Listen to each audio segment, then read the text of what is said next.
Here's the starting lineup for today's Winston Western 500. In the front row, it's Jeff Bodine, the 84 winner, and Ricky Rudd, the 1985 champion. In row 2, it's Rusty Wallace, winner at Watkins Glen earlier this year, and Terry Labonte, twice a winner here at Riverside in the June race. Row 3, there you find Kyle Petty, and alongside is Bill Elliott. For row 4, it's Alan Kulwicki and Dale Earnhardt, whose best is second here. Row 5 is Michael Waltrip, and there's Benny Parsons beside him. In row 6, it's a 3-time winner here, Bobby Allison and Spanaway Washington's Derek Coe. Row 7, 3-time West Coast champion Jim Robinson and Harry Gant. In row 8, Bobby Hillen and the 2-time winner of the race, Richard Petty.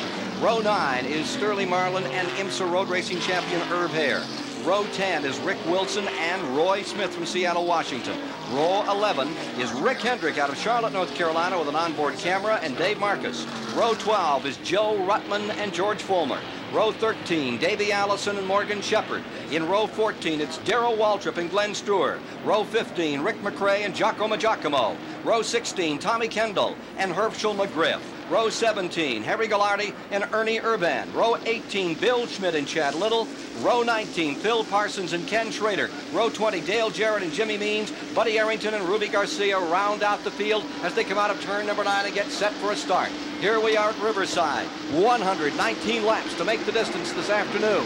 And braking to the line in front. Even into turn 1. Who's going to give first as the green comes out for Mr. King? Bodine gets it. Ricky Rudd drops into second. Terry Labonte is in third. Back to fourth, falling one position. On that start is the car of Rusty Wallace. Through the S's for the first time. And you see car number 5 trying to pull away. Getting about 3 car lengths for just a moment. That'll shorten up right here at turn 6. See Earnhardt running in that 5th position. Going in the 6th spot as they begin to get them going. Bill Elliott here for the lead. Ricky Rudd right there in 2nd spot, closes in on car number 5, Bodine, at turn 8. Downhill, negative camber corner. Into that long straightaway. Speed here up to 180 miles per hour. It is in this area where Rolf Stolman came to some 200 miles an hour, and at the end of this long straightaway, turn number 9, the body on the car came disentangled, and he lost his life here 2 years ago. Most critical part of the track, right here, coming to turn 9. Wide open at better than 180. Hard braking on these 3,500-pound cars. And the Chevrolet of Bodine out in front, drawing away from Ricky Rudd in 2nd spot here in the 1st lap. Meanwhile, a little further back, Earnhardt is trying to get himself around Bill Elliott. At the end of lap number 1 of 119. Big crowd on hand today. We see Bodine first, Rudd second. And back to third comes the Rusty Wallace car, and up to 4th moves Dale Earnhardt. Earnhardt is flying. He just passed where you're not supposed to, going across the tunnel area. He is really moving. And he's closing in on Rusty Wallace. There you see Wallace in the 27 car, and directly behind him, the man of the year. 3-time Winston Cup champion, Dale Earnhardt. Won it last year, won it this year, with still a race to go in Atlanta, Georgia. And look at Earnhardt working on Rusty Wallace as he tries to take the spot. Incredible start. Well, you know, Rusty Wallace and Earnhardt are best friends, but they love to intimidate each other on the racetrack. They love to bump each other. They play around. And I'll guarantee you, they're going to get together and get after each other because there's a big ego battle here. Car number 3, Dale Earnhardt, who has never won on this track. He's had a couple of second places here. Closes it on Rusty Wallace once again. Here they are in the fastest part of the course. There you see the number 3. Right behind him comes Terry Labonte, a former winner. Then Bill Elliott is next. And big surprise of qualifying, that car of the Wood brothers. 7 times the Wood brothers have won on this track. Kyle Petty at the keyboard in car number 7, maintaining a good steady 6th position now. Well, Rusty Wallace won at Watkins Glen, and the way he won that race, everyone says, is brakes. He could drive by everyone and drive in deep, and he did that earlier and just drove right by Terry Labonte when Terry Labonte got on the brakes. It'll be interesting to watch, see if his brakes last.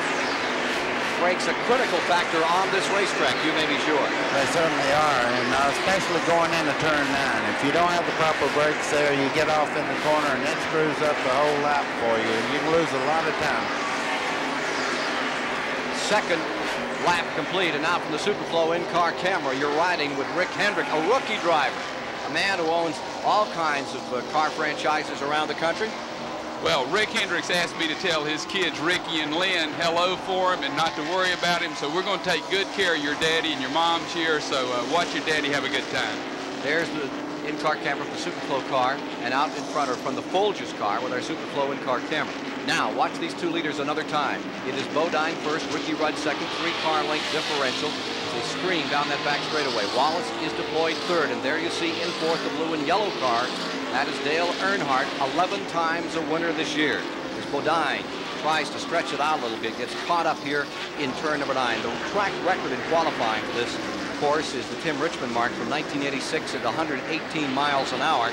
Bodine in qualifying at a 1:17.934 this season. There you see the interval between 1 and 2. Jeff Bodine, who won this race, as you remember, in the darkness back in 1984. Sparks flying off the car. Bobby Allison looked like he had it won and cut a tire late in the race. Now there's car 15, and you're inside the Xerox automobile. Xerox car of Alan Kulwicki, who is running in 11th place. Alan Kulwicki going to move up through this field. Front at turn 6, the leaders busting through. Definitely trying to close in Earnhardt on the Rusty Wallace car, and Ricky Rudd squares off. It's a Ford Chevrolet battle up in front. Here's that battle in third and fourth. Rusty Wallace there in car number 27, maintaining an excellent pace as the Pontiac leads that Chevrolet into the long back straightaway. In fifth spot is Terry Labonte, 6th is Elliott, 7th is Petty, Kyle, 8th is Benny Parsons, 9th is Mike Waltrip. Well, Johnny Hayes, as a race fan, loves to watch these two guys get together because they both are very aggressive, and they both know that they're better than the other one, you know, and they're allowed to hit anything, go sideways on anything. But this is macho stuff right here, and I'm sure Buddy Baker loves to see them come. They macho around everybody but Buddy, because Buddy, he's not intimidated by those high school boys. Just kids. Well, I'm noticing one thing. If they're macho, they better get with it, because the front two cars right now are stretching out a pretty good lead over them. And the front car in particular. Bodine, look at him fly through the S's, just leading that car inside and outside, crashes. Back to third place, and there goes Earnhardt in the S's. Scoots by. One of the things that motivates Dale Earnhardt is an opportunity that he will have only a couple of more times here. We're getting down to the end of Riverside's history. He's never won at this racetrack. He wants in his career to win on every track where this series runs. And if he doesn't get with the program, he's only got 2 more shots at doing that. He has come from 8th spot. He is the charger in this field. It's hard to pass at Riverside. He's passing people like, like Dale Earnhardt. He's around Wallace, and he's headed after the leaders now as he has moved into 3rd spot. And he is definitely closing up on 2nd place. Let's go back to those leaders again and quickly tell you that in 9th is Bobby Allison, while 10th on the track is Michael Waltrip. 11th is Kulwicki, and 12th is Harry Gant. Jim Robinson from the West Coast is currently 13th. Notice how lush and green it is out here. Riverside has never looked lovelier. This is to be its last 500. Mother Nature certainly came forth and gave this track an extra special luster for this weekend.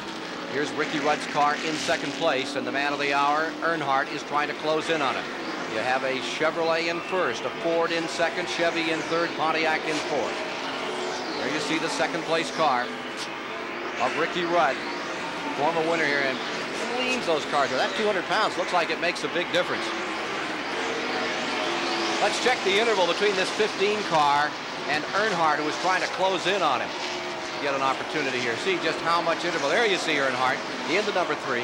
Back there in 3rd. Wallace is in 4th. Labonte 5th. Elliott 6th. Back to turn 6, the turn that took the life of Joe Weatherly back here in 1964. Nasty corner. Here they are, down to turn 8, downhill, and that's really downhill, isn't it, buddy? You can lose it and pitch it right out in the wilderness there. It's definitely one of the toughest little corners on the whole course. You really use the brakes real hard, and if you go in and get on the outside there, you go right out in the desert. Well, everybody has an opinion about this racetrack, and now you watch the 27 being challenged a bit by Terry Labonte. Not that much. Labonte actually dropping back a bit there.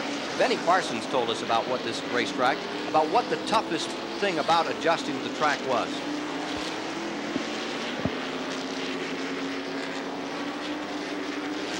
The biggest problem is that you're going to the right primarily, and we always go to the left. And you know, you just get that little heart jumps up in your throat about every time you go into turn 9, turn 6 here, because it is a right-hand corner. Whereas back in the oval tracks, we have made so many left-hand corners that your heart don't jump up like it does at Riverside. It's a heart pounder for sure as they come up here through that little cardiac canyon that leads up into turn number 6. Those S's can really get you. Get off in there or have a little problem with your steering, and you got big problems. Well, you got a lot of problems. If you drop off in the S's, you also blind the vision of the cars coming, and if you slide back out in the racetrack, you get hit. That's about 130 miles an hour. You had steering go away there one time. Morgan Shepherd around in the S's right there. You see the dust that he threw up, but it's really not as bad this year because of the rain that we had. He's got something amiss there on the... Yeah, he's crawling crab-like back toward the racetrack. Something truly amiss on Morgan Shepherd. Saw his wife and baby daughter out here this morning. He was all pumped up for this race, but something has happened to car number 26, the Bernstein car. Let's take a look in the replay. We can see what happened here. He got with somebody. And the other guy kept on going. Let's get an identity on him. He's trying to get underneath him. Spins off. Is that Richard Petty or Buddy Arrington there? Kind of look like their colors. It was a West Coast car. It was Glenn Struer out of Simi Valley, California, the 81 car, which is also a blue with red piping car. So Morgan Shepherd back underway again and dropping out of the top 20 here. Back with the leaders another time.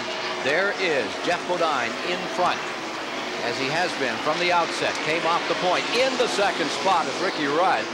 And Earnhardt closing all the time in third. Geoff Bodine with 5 Winston Cup victories to his credit. Since 1979, he's earned over $2,600,000. And going into turn 1, we have a bad smoker. I think Herschel McGriff, defending champion in the West Coast Series, is in trouble. And there's a big oil down here.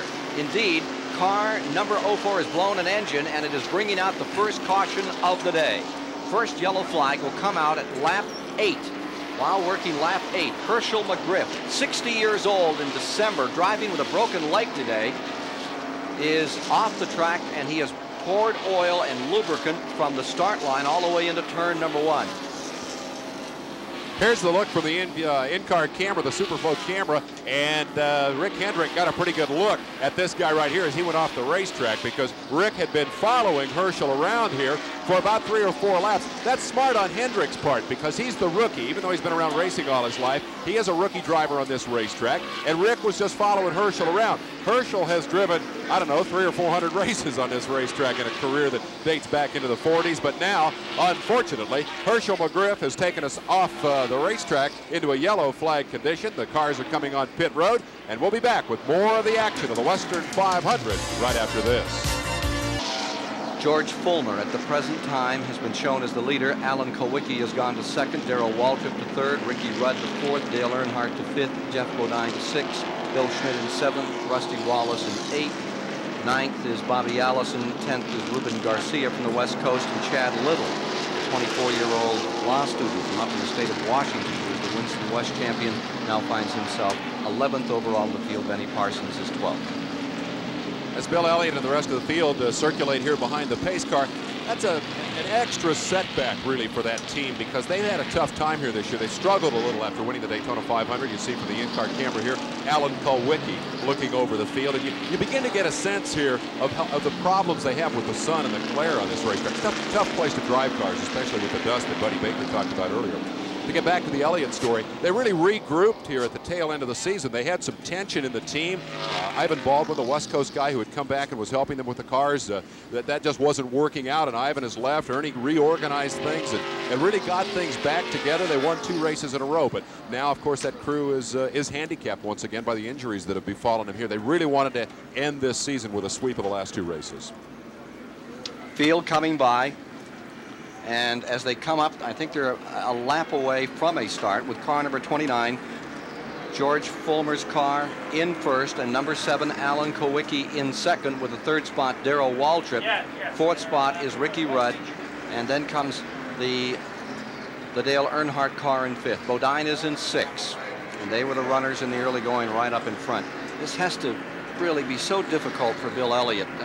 He knows these people. He likes these people. They're part of they're really a family out there, and how he gears himself back up and gets down to that hard part of this game, which is focusing and staying directed at what he has in front of him, it's going to be very difficult. Well, Ken, I think you understand, and the fans, this throws a dark cloud over this entire race because these people are family. I think you see when everybody goes to volunteer, the kind of friendship, the kind of pull-togetherness that we have there. So it's important that everybody understands that these people, even though they race each other hard, they'll love each other and they'll do anything they can for each other. It is a tough moment for Elliott, that is for sure. Rick Hendrick is out here racing today, and of course he has 3 different teams of cars in Winston Cup racing. Decided to give it a crack himself, and he's been a pretty fair racer in other forms of motorsports over the years. A millionaire Chevy dealer who fields a powerful team in Winston Cup racing with Darrell Waltrip, Benny Parsons, and Jeff Bodine. But this week he also is a rookie race driver, and he's making his Winston Cup debut. Yeah, I've got all the bankers that I do business with are on Valium, I think, this weekend, and they're, I don't know if they've got enough nerve to watch a race or not.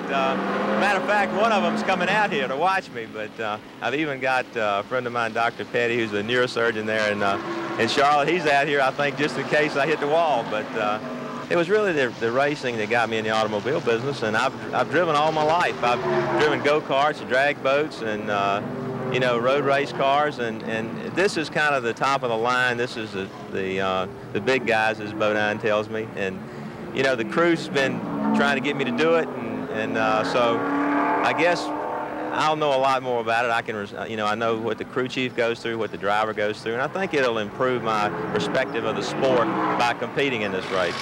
And what about the added responsibility of the in-car camera?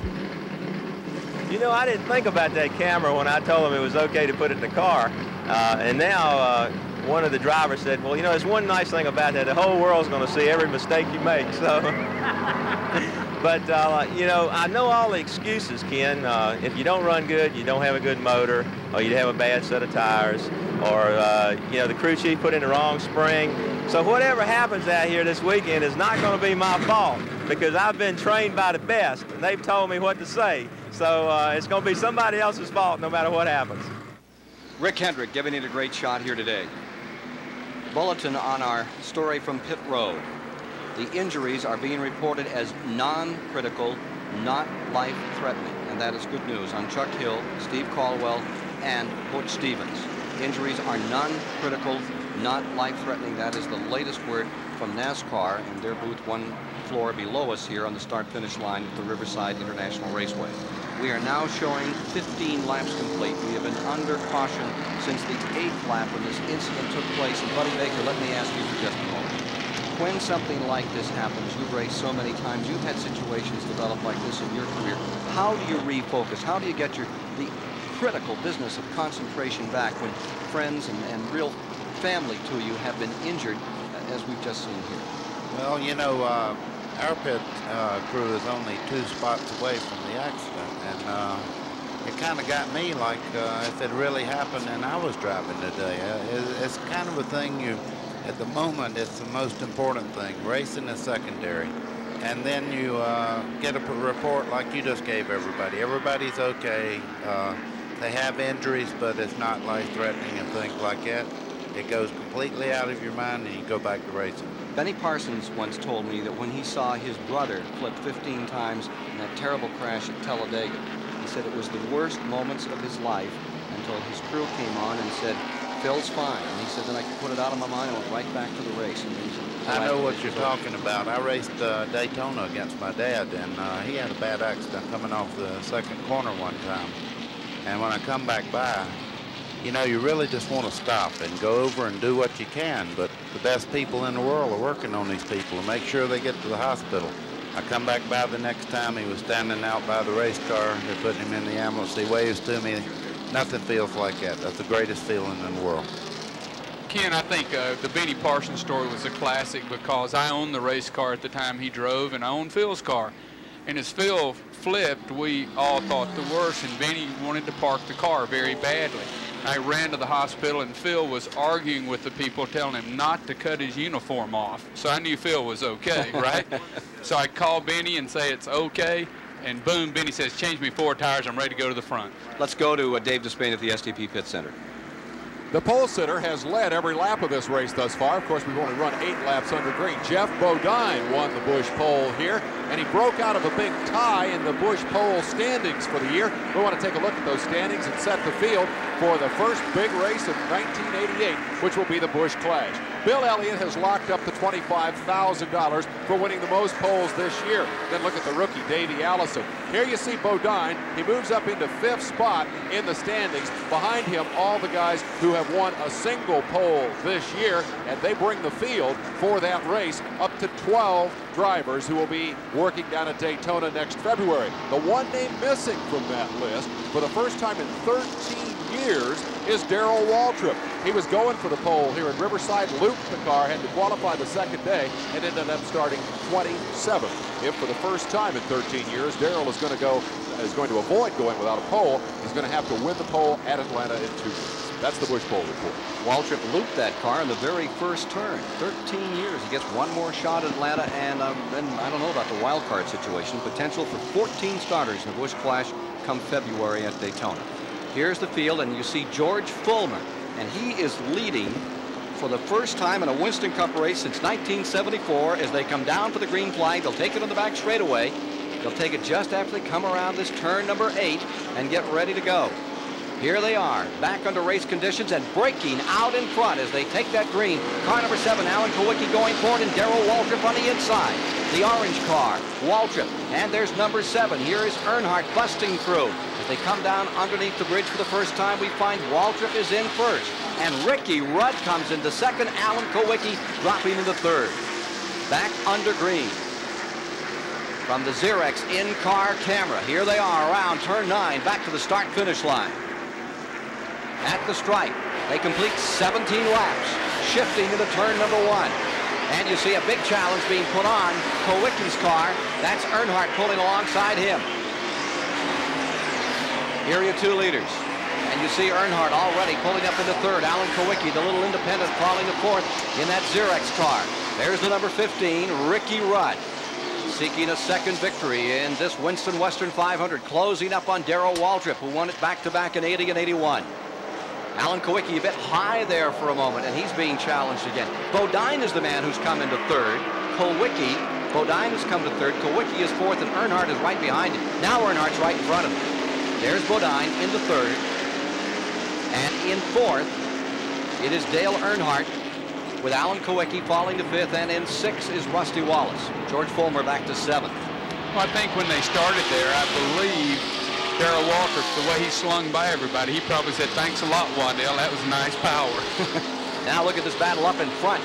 And as we watch the leaders going down into turn number 1, car number 15 has gone back in the lead. Look at Bodine trying to dive beneath Waltrip. He gets right on the bottom of the racetrack. Around turn 9, 130 miles an hour here. And it's Jeff Bodine sticking on the bottom of the track, and he's going for second place. Ricky Rudd in first, Bodine in the second. Darrell Waltrip now deployed third. Earnhardt shaking loose comes up in fourth. And Rusty Wallace, you saw the move there as he swung to the inside, takes 5th. Alan Kulwicki dropping to 6th. Look at Earnhardt on the attack. He may not have won here. He's at a second place here, but he sure uses up that racetrack. Let's talk for just a moment about those who use up that racetrack. Richard Petty does a Methodist job of that, and so for that matter does Joe Ruttman. Yeah, they're all over the racetrack. I was a little nervous when I realized that my car was starting directly behind Richard Petty. I told him just go ahead and knock the windshield out and go get another one to put in about the first pit stop. Because he gets out in the rocks and throws them at you a little? Yeah, he'll throw more rocks than you can carry in him one day.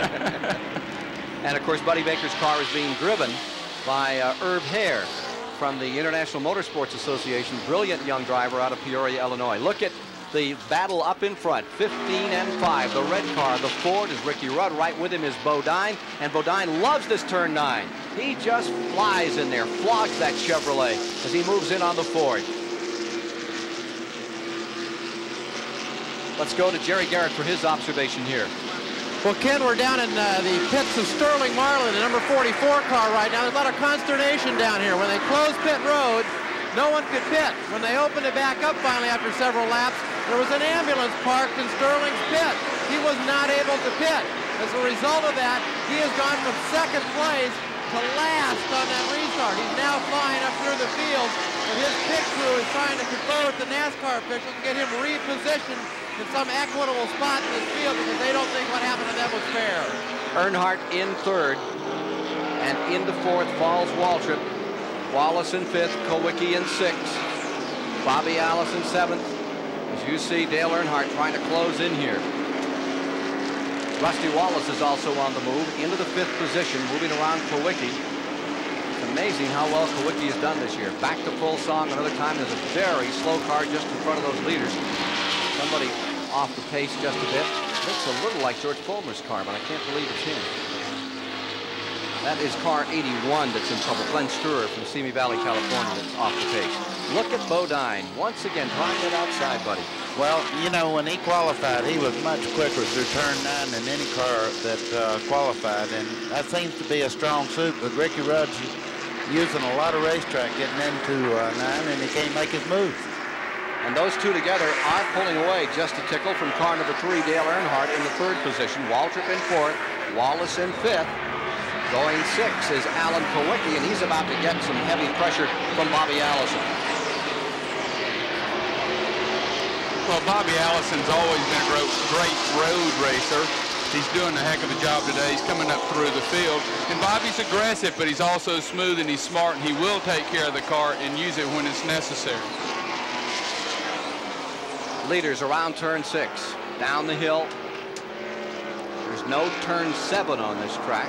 Turn has been disregarded for some time. Here they are, famed turn 8, slide away, negative camber, and Ricky Rudd stays out in front. Two previous winners in first and second. A man seeking his first win here, Dale Earnhardt, who has won 11 races this year, being trailed by Darrell Waltrip.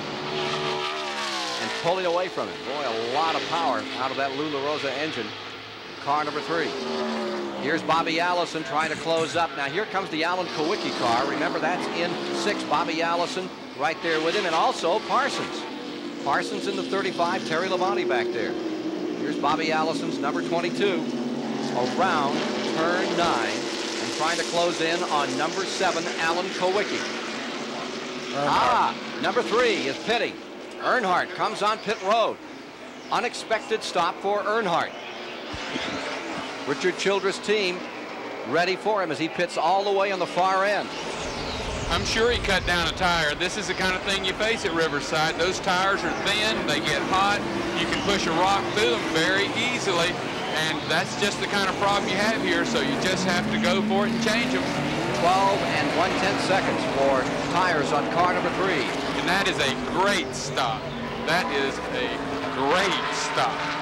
Dale Earnhardt back on the course as you see the field rumbling up on him here. There's Chad Little, the guy that just won the Winston West Championship, right behind Earnhardt, back with the leaders again. Ricky Rudd's number 15 staying on the point and perched on his rear bumper. Here comes Bodine looking again. Here's Bodine trying to draw alongside. They're even at 180 miles per hour. Who's going to lift first? Rudd pulled over and gave him room to go by, so I'm sure Ricky said, well, I pulled you down that straightaway 7 or 8 laps. I'll let you try, and I'd like to follow you a while and see if I can't work on your rear bumper like you've been working on mine, big boy. Here they are, car number 15.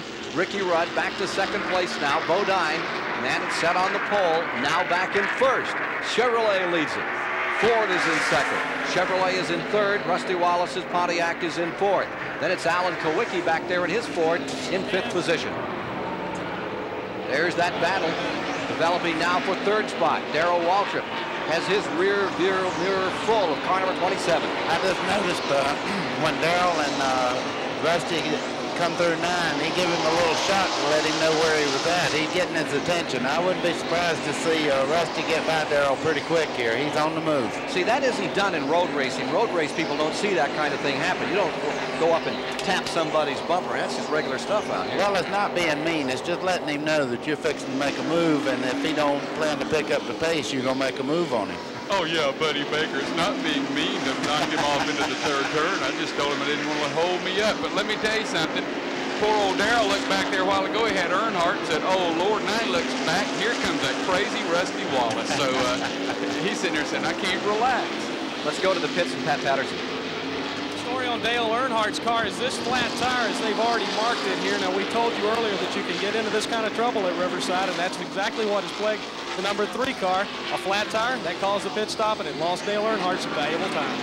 Earnhardt has dropped out of the battle. This is the battle right now. It is for 3rd and 4th. Waltrip's number 17. Poor old Darrell there trying to hold off the number 27. Look at Wallace down on the inside. They'll come to the wire, dead even, and that'll give Waltrip some advantage as they come into the left-hander. No! A great move by Rusty Wallace, and he is around Darrell Waltrip. One quick note. Poor old Darrell has come from 27th starting spot. He really got the benefit of that yellow flag. The 3 cars that qualified, 1, 2, 3, are ahead of him, and then comes the 27th qualifier, Darrell Waltrip. So he has solved one of his big problems today, and that was how to get to the front.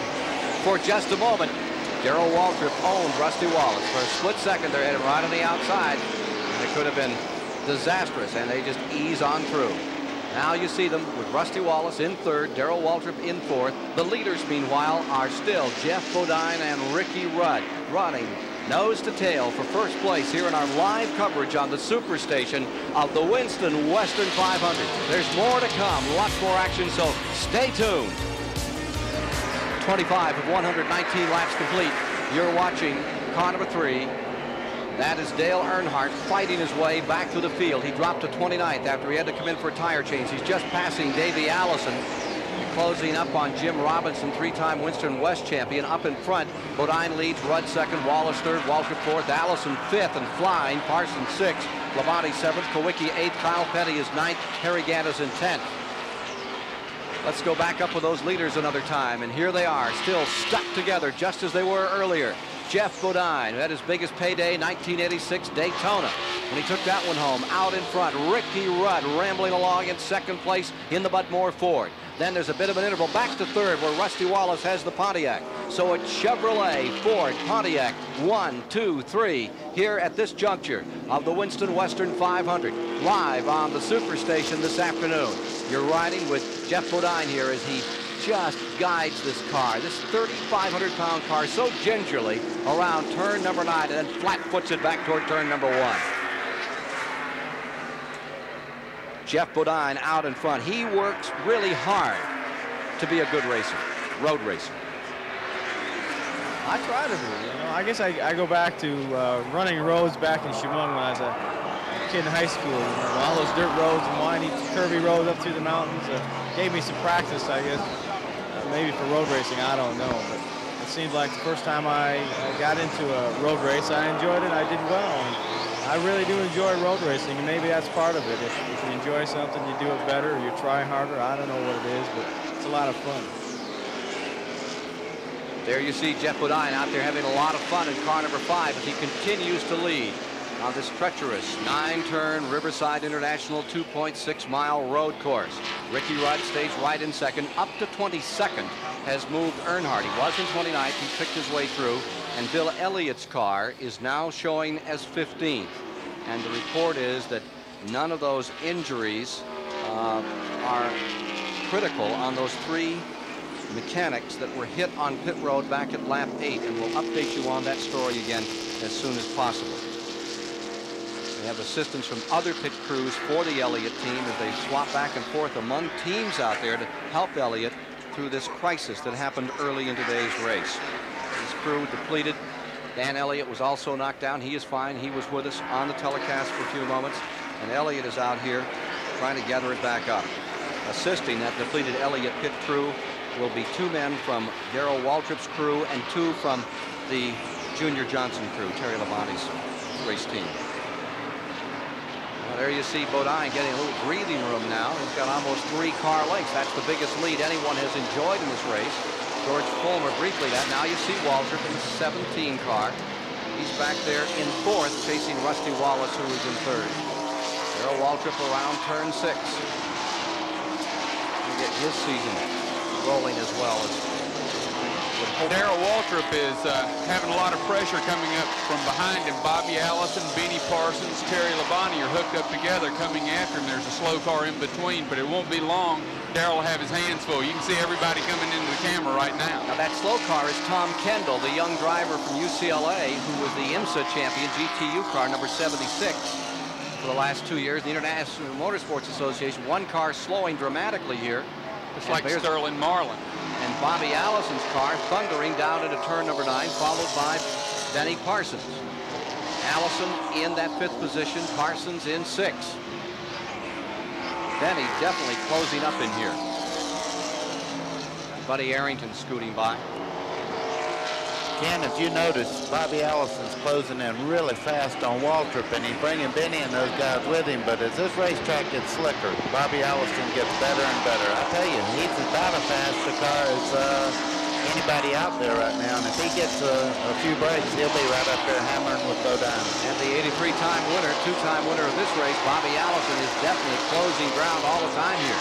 There you see this little trio. It's Bobby Allison, followed by Benny Parsons, and right behind him, Terry Labonte, 5th, 6th, and 7th, up over turn 6 and closing in on Darrell Waltrip at number 17. All three of those fellas are great road racers. Terry Labonte told me yesterday morning, said, boy, it used to be really fun to come out here when there's only 2 or 3 of us could run this road course, but now it's a lot tougher. Here we are with the Superflow in-car camera. Rick Hendrick storming along still out here, looking pretty good. Running 21st or 22nd now on the field in the Superflow in-car camera machine, Folger's car.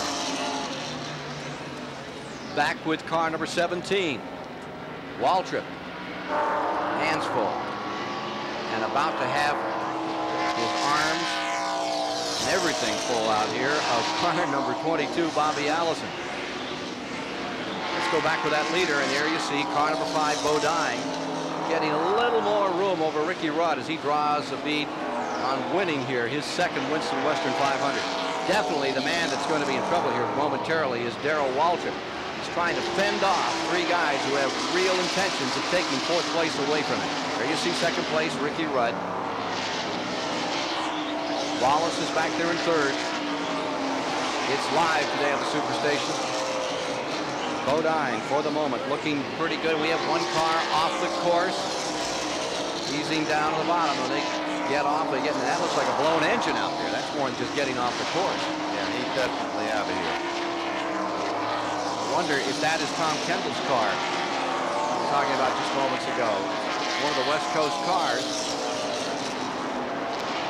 Ken, there's one thing about anything that happens like this. I imagine Rick Hendricks, I was watching him a few minutes ago. I bet he's wondering right now, how slick will this thing actually get with all these blown motors and cars sliding all around, and it's really getting slick. Let's go to Jerry Garrett on pit road. Well, we're down here with Sterling Marlin, whose troubles continue. We mentioned earlier that he had an ambulance in his pit when he tried to pit earlier and had to go from 2nd place on the track to last. He was right behind Dale Earnhardt coming back up through the pack, but now he's broken his shifter. And he's had to have his crew put it in high gear for him to get out of the pits here, and he's going to have a real tough time the rest of the day, I think. Here he is back on the track, car number 44. Sterling Marlin in the Billy Hagan car. And the driver is okay, and I think that is Kendall. That is Tom Kendall. Youngster, 21 years old, has a great future in racing. Strong road racer. He's going to go to the IMSA banquet up in Michigan on Monday night, where he will take the GTU championship for the 2nd year, but a very short day after a wild ride. Here's car number 5, Bodine in the lead, Ricky Rudd in 2nd as they continue to lap cars, and Waltrip back here in the 17 is really beginning to feel a lot of pressure. The 27 car of Rusty Wallace maintaining 3rd. Darrell Waltrip is in 4th, and as that car comes around turn 8, the Waltrip car is Bobby Allison. Bobby Allison right there with him. Allison runs in the 5th position. Benny Parsons is in 6th. Terry Labonte is in 7th. Watching this battle brings back some fond memories of our previous telecast here at Riverside. Remember old DW and Bobby Allison in the 17 and 22 now battling for the championship, coming right down to the wire here in Riverside year after year. Bobby's going to try Darrell on the outside. Oh, that's a long way around. Is he going to get her? How about that move? Those two cats between them have won 11 races on this racetrack. You're talking about a couple of serious Riverside roads right there. But how about Bobby Allison? Darrell's going to the pits. Yeah, here's Waltrip on pit road. Here's Jerry Garrett. Well, believe it or not, Ken, this is a scheduled pit stop for Darrell because he also was blocked on his pit approach during that last yellow by the ambulance. So he didn't get to come in. He has to come in now for fuel. This is a regular outside tire stop. And he's going to be getting no chassis adjustments, 2 cans of fuel, and just those left side tires. He's back out of the way. It's like 17 seconds for car number 17. As Darrell Waltrip rejoins the field, Bodine and Rudd continue their own personal vendetta up in front. Here's Waltrip back out. We'll check his position down for you as Bodine leads. Advantage maybe 4 car lengths over second place. Ricky Rudd, Wallace in third, Allison in fourth. Parsons now to fifth, Labonte to sixth, Harry Gant in seventh. What about the range on these cars today? Well, I talked with a bunch of people before, and they were hoping somewhere around 78 miles, around 30 laps would be normal to come in and check and make sure everything's going okay. After they do that, they can adjust on the next stop and say we may get 82 or 83 miles. It depends because of the gas sloshing, everything going on. You have to have sophisticated fuel pickup. It's a very complicated thing. This thing can be won on gas mileage. So Bodine, who usually has pretty good range, Gary Nelson is a master of making a car run a long way, as is Ernie Elliott, currently is in front. And after one long caution created after an incident on pit road, this race settles down into a Jeff Bodine Chevrolet versus Ricky Rudd Ford battle, with Rusty Wallace's Pontiac in third and Dale Earnhardt continuing to slice through the field and get back into this thing. He's currently running in 15th place. Back with more in a moment. Here's Ernie Irvan's car. It's sponsored by Dale Earnhardt. Started out in California, moved to the east to get started, and he spun just a few moments ago up here in turn 9. There's Mike Waltrip's car number 30 looping for a moment. Look what you can see. Now there's the number 30, and you can see what a dust cloud he put up. Here's Ernie Irvan down here. He loops it right in turn 9, critical part of the track. Got it around, and he didn't touch anything. He's able to continue on, and no caution. Let's take a look at what happened to Michael Waltrip in the All-Pro car. There's Michael getting off. Made a correction to try to get it back. Made another correction to try to get it back. Made another correction. Oh, me. Boy, he looked like he had the eraser out on that, didn't he? That's a major spin there. He's all right, and he continues on, and there is no caution on the track. Here's Ernie Irvan. What a story there is in Ernie Irvan. When Dale Earnhardt is on the racetrack, you either love him or you hate him. His aggressive driving style has been a major topic of fans throughout this season and drivers. Well, I'm a tough racer, Ken, and but I'm a good person in person as far as everyday life. I can get along and do things for people and hand in hand. But if you're an anti-Earnhardt fan, you probably couldn't believe Dale could ever be Mr. Nice Guy, especially to one of his competitors. Rookie Ernie Irvan says there's a major misconception about Dale Earnhardt, the driver and the man. Ernie Irvan should know he's benefited from the side of Earnhardt that many fans don't realize exists, in the form of crucial support in his first year of Winston Cup racing. You know, he's helped us on our race car, and you know, I mean, he's took it in himself to help us, and you know, we didn't ask him a lot. You know, we talked to him, and you know, he decided to do it, and you know, that just shows he is kind too. It may sound odd, Earnhardt supporting another team whose ultimate goal is to unseat the champion. Ernie says there's only one stipulation. He tells me when he catches me, he says I better get out of the way. You know, and I really feel he's joking, because if I did get out of the way, I really don't think that's the kind of driver he wants me to be. He wants me to race hard like he does, and that's what I try to do. Irvan's plans here include running for Rookie of the Year and eventually beating Earnhardt out of his crown. Well, he's got a lot more standing in line in front of him, but I'm going to get on him for just wanting to win the Rookie of the Year the first year. I ought to be going for the championship too, so I'll have to get on if I'm going to sponsor him. He's going to have to be a little tougher than that. Ernie Irvan has given it a good shot. He's currently running in 35th on the track, and you will see him, and you'd see cars all over this place. And it looks a little like Rommel's invasion of the desert out here this afternoon. A lot of interesting lines are out in this racetrack on how to get through those S's and several other corners. Let's get back with the leaders again. Jeff Bodine, for the moment, is out in front. Ricky Rudd is in second. Rusty Wallace is in third. Bobby Allison is fourth. And there you see the Jeff Bodine car continuing to dominate the race. He's come off the pole, his second pole of 1987, and after 25 laps, let's review the field for you, give you a look at some of your favorites who may be a little further back than what we've been focusing on in these top 10 or 15 on this road course. That's as of 25 laps complete, with leader Bodine approaching turn number 8. Ricky Rudd is about 6 car lengths back from the leader.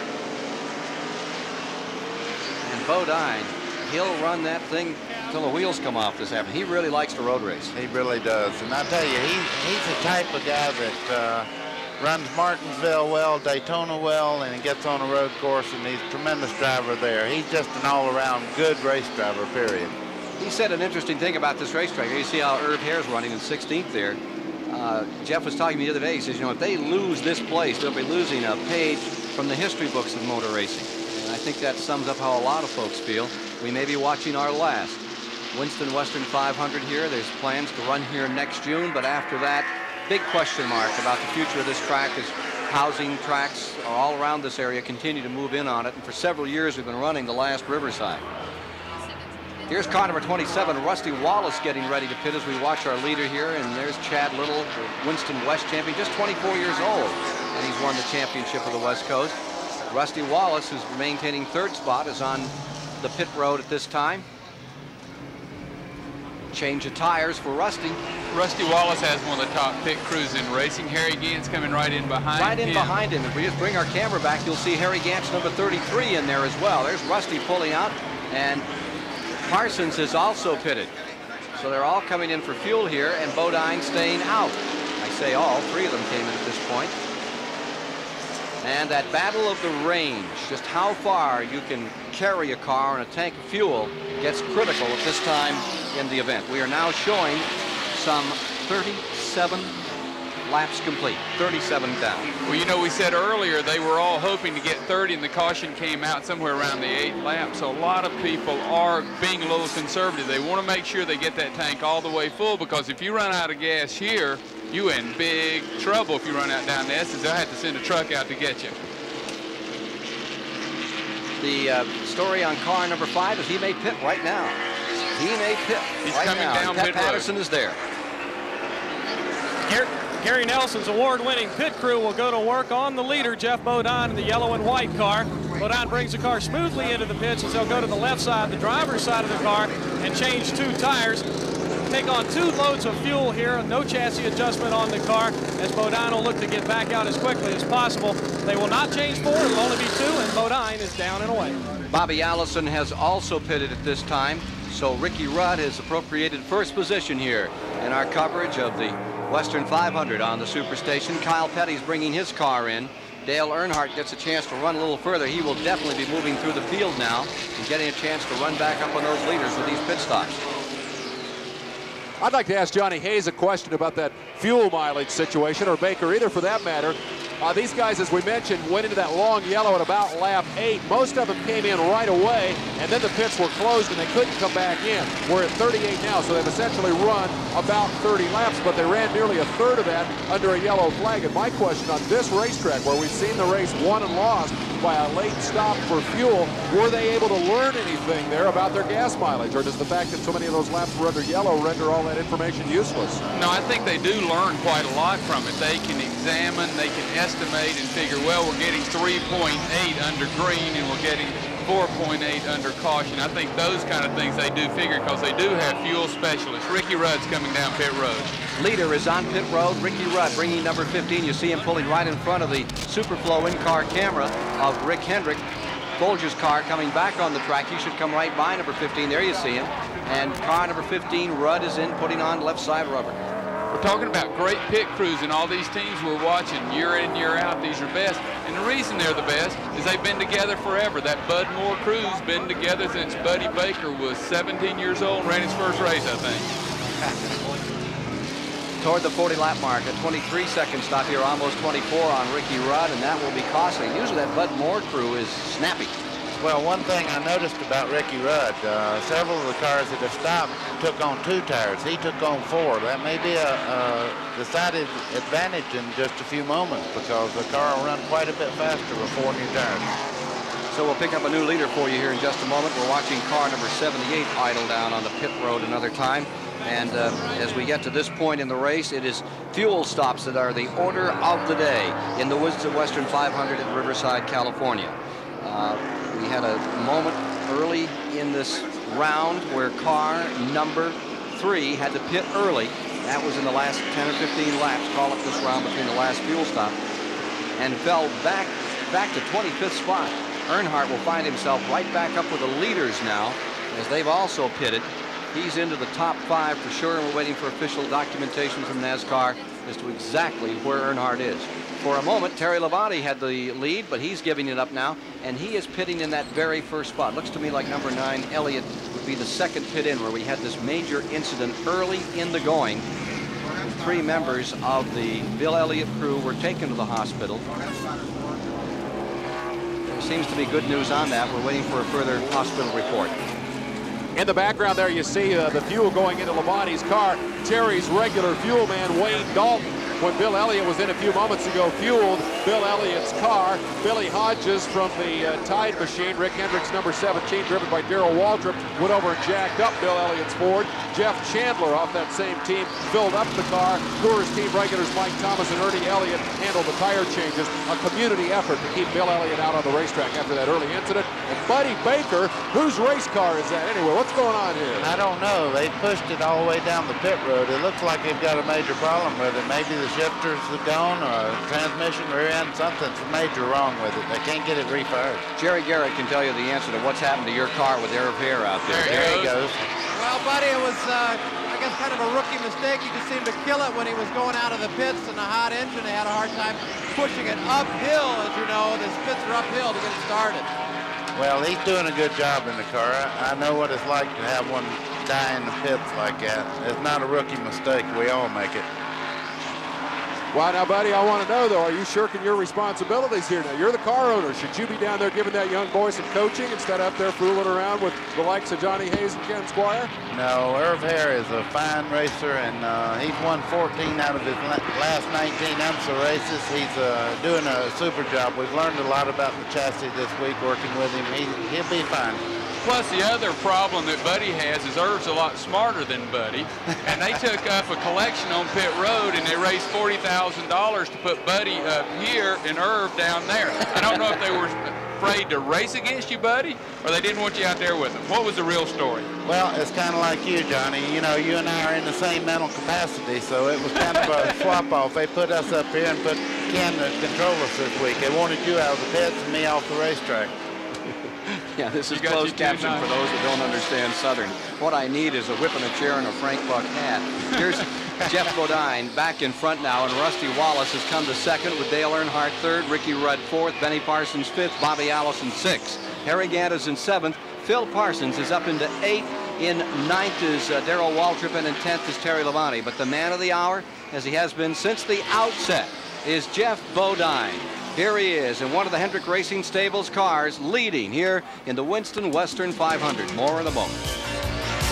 There's a nice view of one of the loveliest spots in Southern California today. Not only scenic and lovely at that standpoint, but very, very attractive for all of us race fans watching history made once again here at Riverside. Here in the STP Pit Communication Center, leaderboard is empty. That's because we've taken everybody over next door. Let's take a walk and see who the real hard chargers here in this race are thus far. True Value Hardware Stores keeps track of the hard chargers in Winston Cup racing with their True Value Hard Charger Award. It works like this. In every race, every lap pays points. 5 to lead it, 4 for second, 3 for third, 2 for fourth, and a point for fifth. The guy who accumulates the most points in the race receives $1,500. The guy who charges hardest all year long wins $25 grand. Thus far in this event, Bodine and Rudd are really close. They've been swapping the lead back and forth, trading those 5 and 4 point laps. George Fulmer got a lot of laps under the yellow when that incident occurred early in the race. Wallace and Earnhardt are down in 4th and 5th spot. These are the guys that are charging right now. Let's get back to the action. Jeff Bodine, who's won $2,615,000, trying to add to that amount this afternoon here at Riverside, California. Stays in front. Rusty Wallace has now gone to second, and Ricky Rudd is in third. Dale Earnhardt is maintaining that fourth position, and he is coming. Earnhardt trying to make amends for never having won this race and give Richard Childress his 12th win of the season. Looks like he may be ready to next 30 or 40 laps to get right up here and mix it up with this man.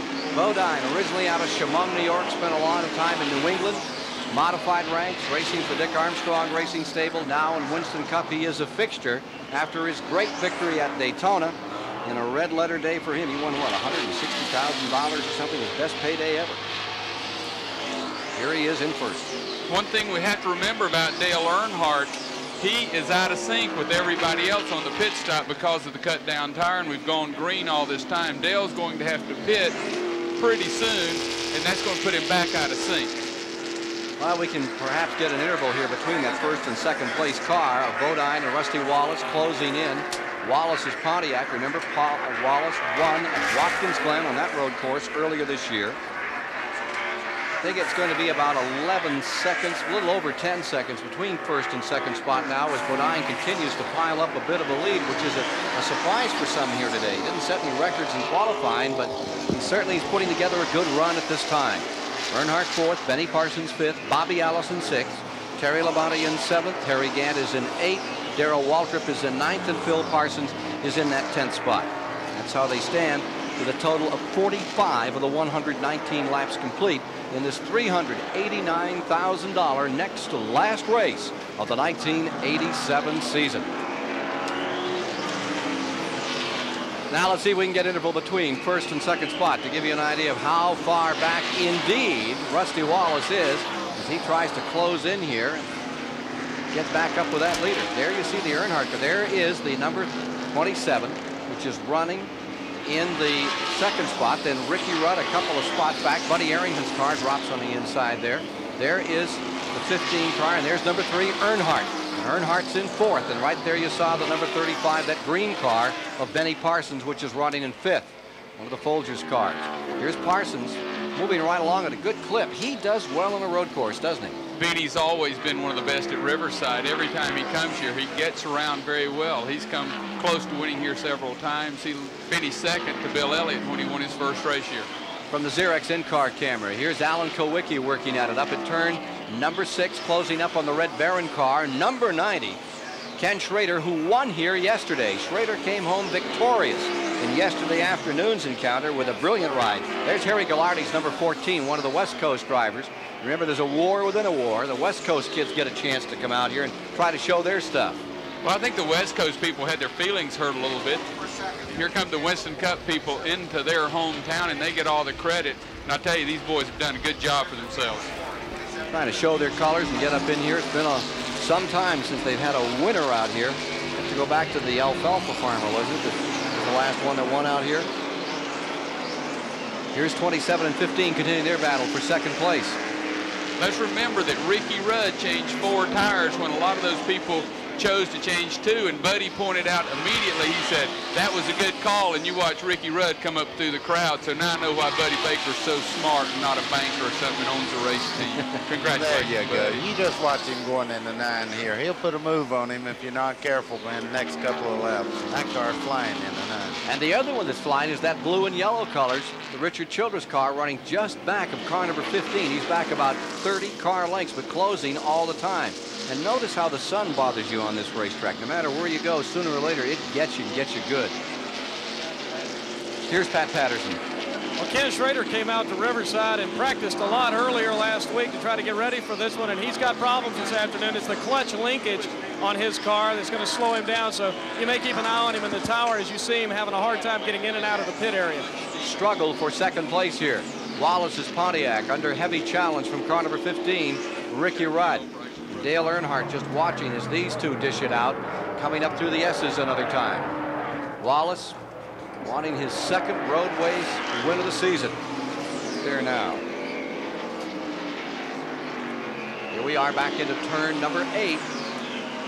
Ricky's going to show it. Now those tires are going to go away after a while in this kind of a skirmish. Richard Petty in car number 43 is on pit road. He's running 11th on the field right now. 311 miles, 500 kilometers the distance today. I still want to see him win one more race. I definitely want to see him win that 201st. Here's Richard back underway. Not littering as he came out, dropping his cup of water there. We're getting some reports on that incident, and a battle on that second place battle, I think, is getting pretty good right now, as Rusty Wallace is having a time out there with Ricky Rudd. Here's a car that's showing a little bit of smoke and in trouble, and there's Davey Allison. Davey Allison, who hasn't had a call in some time, is not having a good day. Davey Allison running back outside of the top 15 at this time. Right in front of him is Jimmy Means. Jimmy has a good run this afternoon. Remember, he drove one of the Hendrick cars in Charlotte, North Carolina. It was a terrible crash in the 22nd lap. One of the best light drivers out here in the event.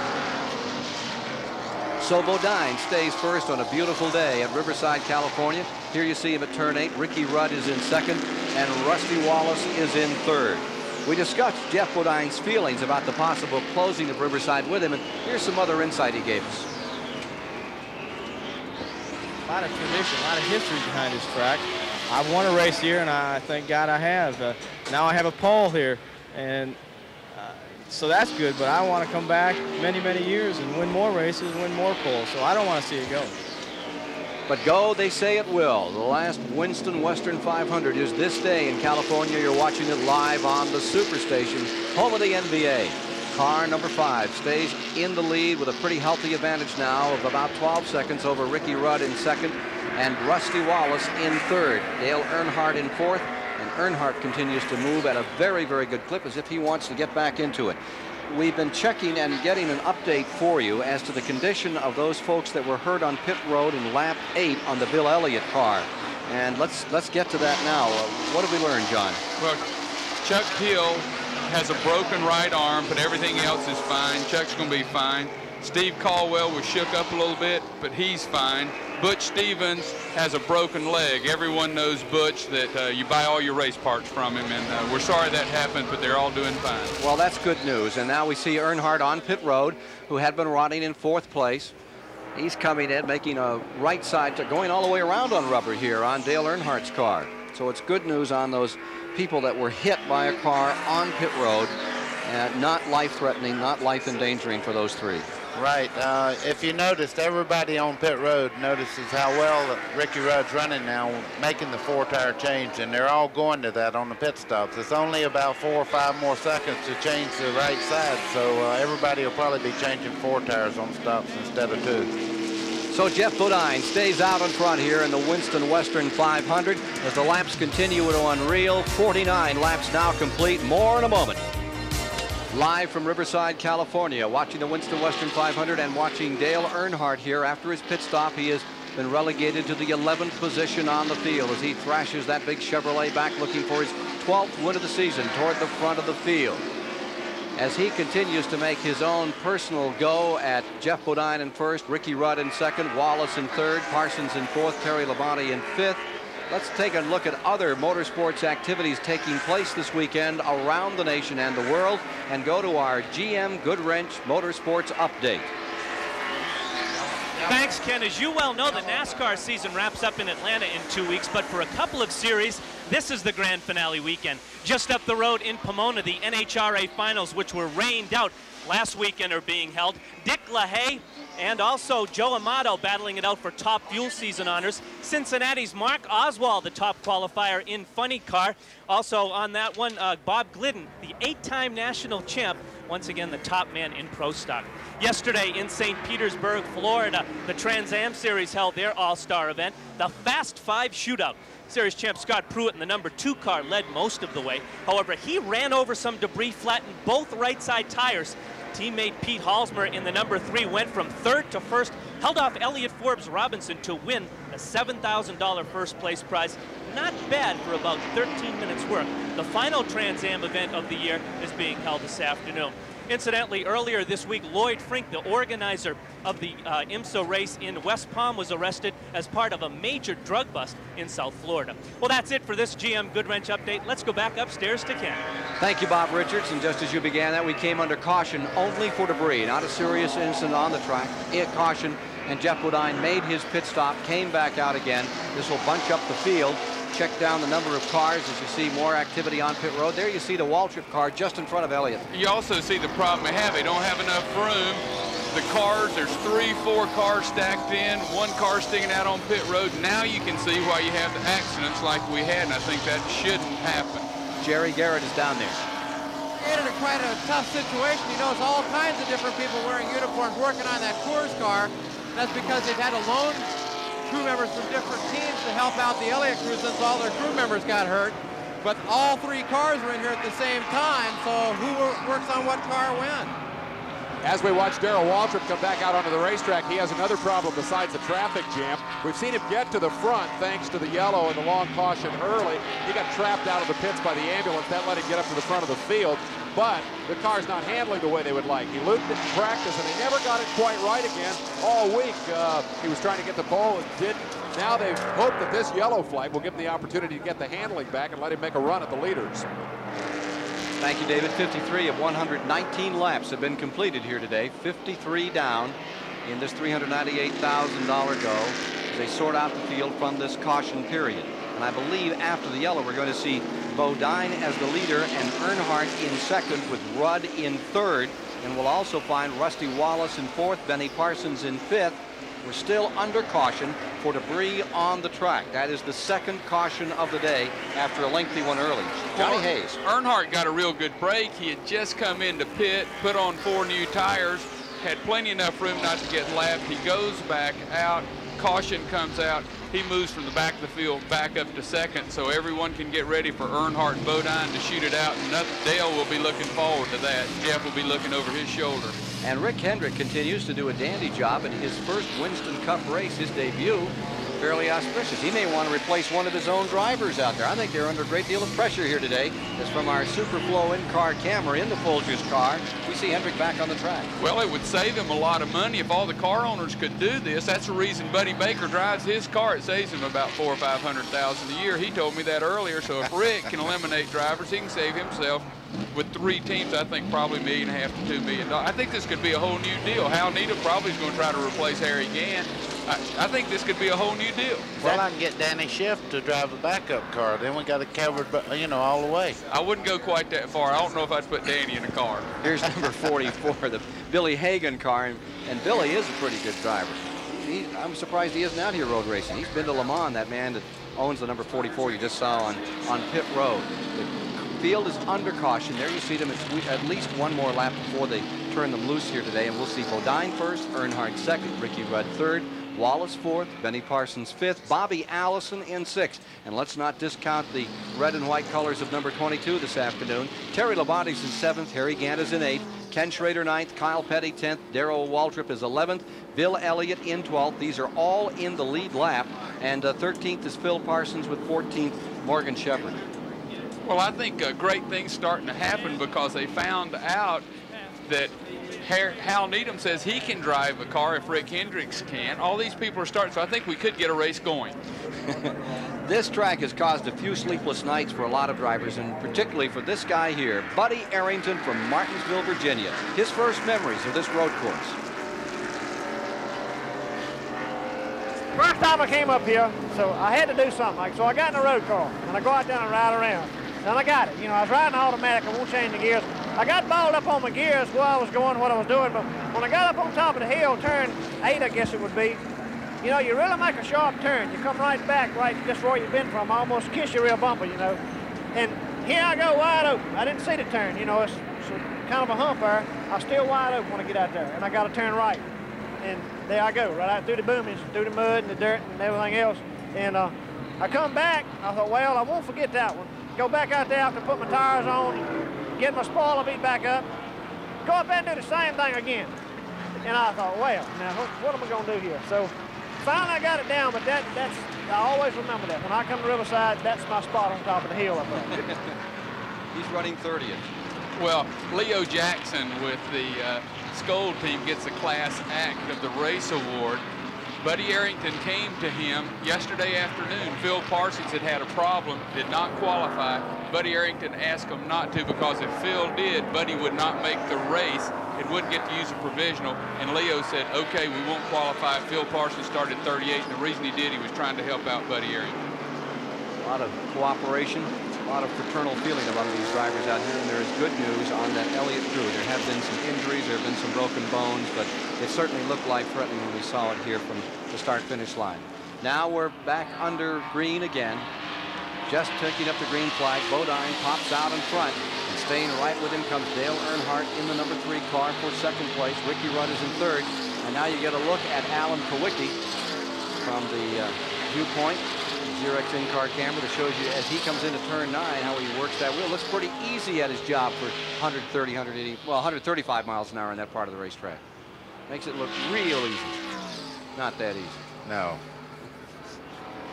Here they are back to the line with Bodine in first, Earnhardt in second, Ricky Rudd in third. There's a couple of lap cars. Ricky Rudd has wheeled around them. And Ricky Rudd finds himself around Earnhardt on the sort out going down into turn 9. Rudd was able to make a move in the Thunderbird, gets himself in the second spot. That relegates Earnhardt to third, and he's got some catching up to do. Wallace back there in fourth. Through the S's, all bunched up. Bunch of cars running in the lead lap here. Well over a dozen. We'll count them off for you. More than that. We now have 18 cars running in the lead lap in a bunch. This 119 lap event with 55 laps complete. Here's Ricky Rudd in second place, seeking Jeff Bodine, this man, the leader. And he's got him back within his sights. And here comes Earnhardt in the yellow and blue car there in third spot. Right behind them, that might be Rusty Wallace's car. There's Rusty Wallace's car. There's a lap car in between Earnhardt and Rusty Wallace. Following Wallace is Benny Parsons in the decaffeinated car, and then comes Bobby Allison, Terry Labonte, and Harry Gant. Interesting sponsors in Winston Cup racing these days. There's more and more food products. You always think of this as cars and tires and oils and aftermarket products. No longer so. The Piedmont car is half sponsored by Underalls. Well, I think what's happening in racing is that this thing's gotten so expensive. You had to build special cars, special motors.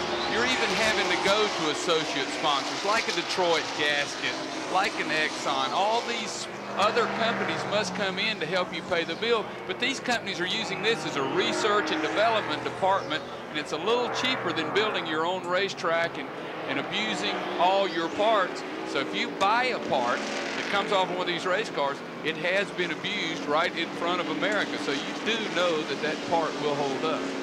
I don't think I'd want a part off any one of these cars after they finish today, however. There is going to be a closeout sale right after this race. So if anybody's looking for cars, transmissions, motors, just meet us in the garage area. Jeff Bodine stays first. Ricky Rudd maintaining second with Dale Earnhardt in third. Rusty Wallace is fourth. Parsons fifth. Terry Labonte sixth. Bobby Allison in seventh. More in a moment. In the Winston Western 500 here in Riverside, California, this is the battle for ninth. Number 9, Bill Elliott is up in there. They're challenging Kyle Petty, just barely in front of them. Kyle is in that 9th position, number 21. Then comes the 9 in 10th and the 17 in 11th. There you see Kyle Petty, bottom of the frame, shooting through and trying to sort himself out from some other automobiles. Bill Elliott trying to move up that spot. Right in front of them is Chad Little, the Winston West champion, and they say out here that he could be the next superstar to come from the West Coast. A lap being put on him by Elliott and by number 17, and a lot of smoke off Waltrip's car. That's tire smoke. He gets up there high, the car gets loose, but as you said earlier, the car's not been handling real well, and he's slowing people up behind, and you see the field coming up to Darrell, and Darrell just has a handling problem right now, and I'm sure they'll try to adjust it on the next pit stop. So Darrell Waltrip in the number 17, twice a winner in this race. Bill Elliott won here a couple of seasons back, in fact 3 seasons back. Won his first major race right here, trying to get back up in front of those leaders. Well, Ken, down here in the pits, we want to update you a little more on the condition of the crewman, Dan Elliott, who was in the pits after that. We talked to him. He's left the pits now, and he's going to be looked at. He doesn't believe there's anything seriously wrong, but he wants to be checked out. He's complaining of a sore shoulder. I think that later in the race here, you won't see the number 9 car, Bill Elliott's car, come in at the same time that Darrell Waltrip's car or that Terry Labonte's car comes in here to pit, because they've had to work out a little arrangement. If they're going to share pit crewmen, they can't all pit on the same lap. Well, there you see Bobby Hillen's car in serious trouble. Front end ripped up, and now he's coming to a halt where he is. That's a very precarious place. They may have to put a caution flag back out around and get him out of there. Halfway in the race. We're halfway home. I believe they will have to come after him, because he's sitting in a terrible spot. He's trying to get back, I think, off the track, but the caution should come out for that. Look at the smoke billowing out from behind Waltrip's number 17 here as he comes off that corner. He's got some serious problems beginning to develop there. That number 35 car right with him. Watching Darrell Waltrip here as he tries to reel in old Wild Bill up there in the number 9. Elliott has not had an all-bad weekend here. Bill, of course, had the misfortune on pit road there just a little bit earlier. But last night, Bill Elliott and Rick Mears, the IndyCar star, ran a 150-lap enduro on a quarter-mile racetrack up the road here with 200 cars in it. They put Mears and Elliott up on the front of the field, started them, while 200 cars fills the entire racetrack. So Elliott was lapping people in turn 1. Mears dropped out early. Elliott finished second in a photo finish on the last lap, won $500, got up after the race and said, I have never had more fun in my life. I'll give you back the $500 if you'll let me come out here and do this every week. That was a ball. Bill Elliott, $1 million bill running for $500. Well, here's Alan Kulwicki running, hoping to get himself a chance at bigger things in 1988. Rookie of the Year last year, still seeking that first win and building a team inch by inch, brick by brick, to be one of the real stalwarts of Winston Cup racing. Young man from Milwaukee. Ken, I'd like for you to just look at what we have up front. Jeff Bodine's a great road racer. Ricky Rudd's a great road racer. Dale Earnhardt's aggressive. Rusty Wallace is aggressive. Benny Parsons is smooth. Terry Labonte's one of the best. Bobby Allison's one of the best. Harry Gant's a good racer. We've got all the cream is rising to the top, and all these people, after halfway point, we got good quality cars up front, and everyone's running close together. It just shows you what the road racing experience does. And let's, for you fans who follow some of these folks that aren't running up in front, review the entire field for you through 50 laps, so you know if your contender is still in this race. And we'll shortly give you the attrition as well, so you have a pretty good overview of how things are going here at Riverside, California today. As we continue to watch Jeff Bodine totally dominate this event. 8 cars are out of the race so far, and 7 are Winston West cars, and that's because they're not as used to the pressure as the Winston Cup people, and their equipment just isn't as sanitary as what you see come out of the southeast. Caution is back on the track. There is a yellow coming out around the track here. Harold Kinder puts it out for the 3rd time today, 3rd caution of the day. We've got a total of 12 laps thus far, and Bodine immediately dives on pit road, as does Rudd, Earnhardt, Wallace, Parsons. All of these leaders coming in, Labonte, Allison, Harry Gant, all taking this opportunity to fuel and take on tires. If they stopped here, they'd still have one more return to pit road before the race is over if it stayed green. The record for this race was set by Darrell Waltrip at an average speed of about 107 miles an hour. That one went caution-free. Not the case today. Now, here's where a great pit stop can help you so much you can't believe it. There's 12 or 13 cars running close. If you pop off one of those 12-second stops or a good 4-tire stop, you for sure are going to gain 4 or 5 spots. And Rusty Wallace has always been one of his secrets is a great pit crew. Earnhardt the same way. Let's just check, see who comes out front. First one out, I believe, was Bodine in the number 5. Gary Nelson's crew doing a dandy job. So, caution is on the track. Again, the report is debris. We'll update you on that in a moment. Out of the adversity of the Bill Elliott crew, the word is that those 3 injured men are not as seriously injured as we first thought they might have been. We'll be back with more in a moment. Well, the greatest drivers and some of the fastest cars in the world are circulating rather leisurely fashion around Riverside Raceway. Here we are under caution, and all the leaders have been on pit road. We're here in the STP Pit Communications Center, and we've just got word of a swap in positions here as a result of the pit stops, and specifically the pit work that the prescient, Johnny Hayes, pointed out. A good pit stop for Dale Earnhardt enabled him to beat Ricky Rudd back out onto the racetrack. So it's now Bodine, Earnhardt, Rudd, Wallace, and Benny Parsons down here in 5th. Was it Buddy that talked earlier? I think it was Johnny who talked earlier about road racing experience. Benny Parsons got some good experience in that 55 car this week. It's great to work for a multi-million-dollar car owner, because when Rick Hendrick decides to go run the race, he just comes in and rents the racetrack for a couple of days of practice. And when you're a teammate in the number 35 car of your car owner, you get to go out there and run around too. Those who were here early in the week got a good look at that 35 car out there mixing it up with his boss. But the important thing is that Benny took it very seriously. He had him out there drying off the racetrack, cleaning off the mud. He wanted to run a lot of laps because he wanted to run well here today, and he's up to 5th spot. So Benny Parsons is definitely a factor to win this thing. Let's get back to the booth now and the terrible trio. Why didn't you ever rent the track for your drivers, John Hayes? I did. Hickory Motor Speedway. It was $16, and I furnished the hot dogs and stuff, and it didn't help us a whole lot, but we had a good time. Jeff Bodine continues out in front. Dale Earnhardt is in second. How much does it cost to test in a year, Buddy Baker? How much money do you set aside? I would say most teams probably spend $15,000 to $18,000 for testing on the racetrack, and one day in the wind tunnel getting ready for Daytona. How much is a wind tunnel? $16,000 a day. Wow. $16,000 to see if it's going to slip through the air? And we'll go 4 or 5 times a year. Well, $16,000 for hot air blown over your car. I could be a wealthy man because I've been doing it on pit road for a long time. Indeed you have. Bodine first, Earnhardt second. Let's take a look at attrition right now if we could. See who has dropped out of this race. Those are the folks out. Herschel McGriff was the first down. And Glenn Sturer fell out.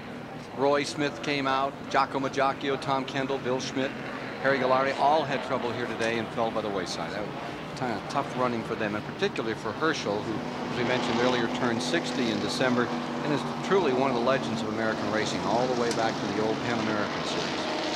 Most of the people don't know that Herschel's running with a cast on his left leg. He was hit in an auto accident head-on the other day and broke his left leg, so it may be a blessing in disguise. I would imagine that broken leg felt really good down the back straightaway. Well, over there on crutches, he was as fast as anyone in the pits. He was absolutely steaming around working in that race car, and as optimistic and as pleasant as ever. Herschel McGriff from Vidalville, Oregon. Here you see part of the immense crowd that's out here today at Riverside, California, on the track that's never looked greener, never looked better for what can be its last Winston Western 500. I'd also like to say happy birthday to one of the real celebrities in racing. We just call him Waterbed Fred. Waterbed Fred turned 60 this week, November 5th. Waterbed Fred, happy birthday to Waterbed Fred. You're not supposed to talk about the producer during the telecast. Oh, that was, I'm sorry, I thought that's it was one of the rules. Good luck to you, Waterbed. Car number 52, Jimmy Means, back on the track. On the Superstation, we have Jeff Bodine leading, Dale Earnhardt in second. We think we're getting a green in another lap after this caution period. This is the third caution of the day. And the rationale, they told us to agree. If we had any update on that, let's review. 1 lap to go and they come by this time, we're being told. We're still trying to get the official report on the condition that put us under this caution period. Car number 8 was the one they finally put it out for. Bobby Hillin tried to back up and get his car off the track and was not able to do so. Boy, we have some good cars up front. I tell you, it's all worked out now. Everybody's worked their way to the front, so this should be an exciting shootout now. All right, they're coming around, and they're going to be 1 lap away from getting a start. Let's review for you as they come down for this start. Bodine first, Earnhardt second, Ricky Rudd third, Rusty Wallace fourth, Bobby Allison fifth, Parsons in 6th, Harry Gant in 7th, Kyle Petty is 8th, Kerry Labonte 9th, Bill Elliott 10th, Phil Parsons 11th. Darrell Waltrip is back in 12th, Richard Petty is in 13th, Morgan Shepherd is 14th, Rick Wilson 15th, and Alan Kulwicki is in 16th. Dave Marcus will be 17th in the restart. Joe Ruttman will be in the 18th position, and then a lap down is Jim Robinson in 19th, and Chad Little is running in 20th. Here's Jerry Garrett. We're down here in the backstretch, Ken, where Bobby Hillin came to a stop. They've got the car going. The problem was that the throttle linkage broke. They've now fixed it. The reason for the yellow was caused by him stopping out here. They've got him going. He's head back for the pits now and should be coming out, probably out to you on the racetrack pretty soon. So we have 18 cars in the lead lap, Jerry, and I think that as we get down for a start here, we should see a tremendous battle up in front between Bodine, Earnhardt, and Rudd. Let's see if Wallace has got all of his stuff sorted out. And now number 8 is coming out. As Jerry Garrett reported, Bobby Hillen coming back on the track. He's being held at the top of the track. He may have entered through the back entrance into the pits, and that's a penalty of 1 lap if you do so. Ready for a green flag and back underway once again. Here they are coming down. Pace car pulls over. They turn them loose out there in the backside so they can stretch them out a little before they come to a major corner. They can't do that here on the start-finish line area. As they come down, they're side by side. There's Earnhardt in the yellow and blue car, and the yellow, white, and brown colors of number 5. Bodine stays first. There's Ricky Rudd in third. Back to turn number 9. You're watching it live here, and here comes Earnhardt up on the inside. He spun him off. Whoa, he hit him in the side. He comes after him again. He comes right back on him again. Great racing. What a great picture following around that turn 9 all the way back to the line. Still even. And Bodine isn't giving. Who's going to give ground? This will be good. Somebody. Well, we got 2 pit bulls. Oh, sick him. Earnhardt takes the lead. Earnhardt goes up in front. Bodine is in second. And Rudd is right there watching. Sick him, Jeff. Sick him. Get him, get him. Dale Earnhardt in first. Jeff Bodine in second. Ricky Rudd is there. Rusty Wallace into fourth. And they really traded sheet metal down there in turn number 9. What do you do, buddy, when that happens? Does your temper flare, or do you just say, well, that's okay? What temper? I have no temper. I'd just run right straight back into him. It's been all over for both of us. Notice that car number 3 is bent up. Number 3 has a little sheet metal damage on the nose of that car, left side. Let's look at it from another angle. This attempted pass here in turn 9. Earnhardt gets into Bodine. Of course, that's happened a few times before this year. Sets him a little sideways, and Bodine just picks it up. You'd think he was back at the old Chemung Speedway up in New York State as he gathers the car back up and keeps on trucking. Earnhardt owned the grass to get under it. Look at this move. I love it. You're watching this live, and this is Bodine right back on the inside, and he goes back into first place underneath Dale Earnhardt. I think Earnhardt was willing to let him go. Here comes Earnhardt back again. Watch this. Don't you love racing? Yeah! Here they are, back across the line. And everybody here at the start-finish line on their feet. This car number 5, Bodine, has retaken first place. Earnhardt to second, Ricky Rudd to third. In some of the best moments this race has had. It's cold chill time for me. Ken, I noticed some damage to the left front fender on Earnhardt's car. It may be rubbing just a little bit, but you'd never know it. He's really on the attack. You think his crew is talking to him about it? No, they don't talk to Earnhardt. He does all the driving, and like Richard says, he just lets him do his job, and they try to do theirs in the pits. They're one of the best crews. White knuckle time up in front here between Bodine, Earnhardt, Ricky Rudd right there, and Wallace. There you see Rudd just creeping into the picture about 5 car lengths back from this pair that continues to lead. It's about an 8 car length interval now. Down the back straightaway as Bodine just sails away from Earnhardt. There's Wallace back in 4th. Bobby Allison in 5th. Benny Parsons is in it. Harry Gant still very much a part of it. I think Mr. Bodine might have just showed us what he has. I don't think that bump really helped a lot, and he's probably going to run off now. He says, I'm going to leave Earnhardt back there to hit somebody else. Well, a lot of times these situations, when you touch it like that, NASCAR may walk down to you and say, hey, boys, we're not going to put up with that. You know, that's happened before in this sport because Dale was all over him, and then all of a sudden he drops back 3 or 4 car lengths. I'm not sure that he hasn't covered that much. I got a feeling Dale has pulled back a little bit and said, I'll catch you later when it counts. Doesn't make any difference. Here's Pat Patterson. Well, just exactly what you said, Johnny Hayes. It was a situation where the NASCAR official came down and had a little confrontation with Richard Childress, the car owner. Now, what he said, we're not sure, but I don't think he was wondering, you know, exactly what was going on the racetrack. So you're right, they were having a little bit of a talk on it. Well, they're having a little bit of a talk on the racetrack right now. Earnhardt is pulled right back up on Bodine. He tried him at turn 6, which is a very difficult place to pass. He stays right with him through turn 8. Here they are coming back out onto the racetrack, and this is a dandy. Dale did not listen. Let me say one thing. Earnhardt is an extremely hard driver. He doesn't do this on purpose. He's just racing to try to win. He got into him a little bit, but he seems to be holding Earnhardt up through the S's, and you'll have occasional contact. There's nothing deliberate against Bodine or anyone else. He just wants to win. When you get mad at another race driver, how long does it take you to get over it? Well, as soon as the incident's over and you go racing somebody else, you forget it normally, unless, if they spin you out, then it lasts for a little bit. The one thing I do question is the cool-down lap that NASCAR gives. If you're leading a race and they bring you in for a cool-down lap, you're not going to cool down. One of the stories we talked about at Rockingham last week was this guy's crew. Number 3, Dale Earnhardt. Rumors that his engine builder and crew chief were going to leave the team. And, oh, look at that, sliding through the S's once again. Earnhardt is really gobbling up Bodine through that part of the racetrack. Bodine seems to be stronger down the back, but I'll tell you what, Earnhardt's climbing all over Jeff Bodine, and that is dynamite with the fuse lit right there. We talked about the 2 crew members and all the big money offers that they got, and they said, well, everybody at our place wears a hearing aid. Money talks, but we don't hear it. I have a feeling that perhaps Dale Earnhardt had his hearing aid turned down when the NASCAR officials said you better cool it out there. Although perhaps the reason that Dale backed away from Jeff Bodine after that first bump was that he was just feeling terribly guilty. Well, here they are, still tight together. All wrapped up for first place. Car number 5, Bodine. Number 3, Earnhardt in a dandy here on the Superstation. There you see the interval, and all of a sudden it just seems to go away at turn 9. The horsepower advantage would seem to be with that Gary Nelson crew at this time. On that long straightaway, Bodine draws away, but in the corners, look at him reel it off. Earnhardt peeling off that 9th turn, back across the start-finish line, closing in again at turn number 1. We asked Dale Earnhardt, what's the most difficult part of this race for you?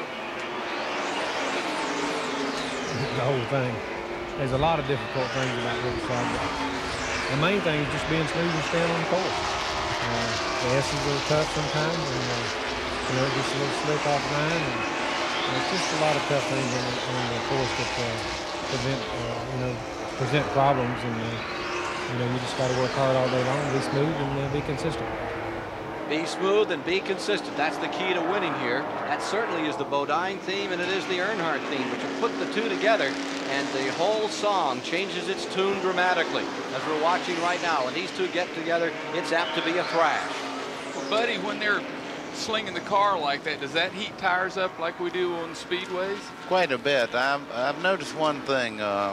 Dale's car is not running down the back straightaway like Bodine's car, but down through the S's, he is just absolutely eating him up. And I think one of the reasons is Earnhardt's car all year long on the short tracks has been the dominant force. And as the tires get worn down, he seems to really have an advantage on tight corners. So the question remains, can Jeff Bodine in one of the Rick Hendrick stable racing cars hold on to this race? He took the pole. He's a former winner here in 1984, and he's seeking to win the last one. Well, Dale Earnhardt has gone out in front, but it has not been without incident here. Let's take a look at how he did it back in lap number 72. There you see Bodine in the 5. He gets trapped on a slow car. And as he gets trapped in the slow, Earnhardt just drives around in the dirt. Goes through the dirt.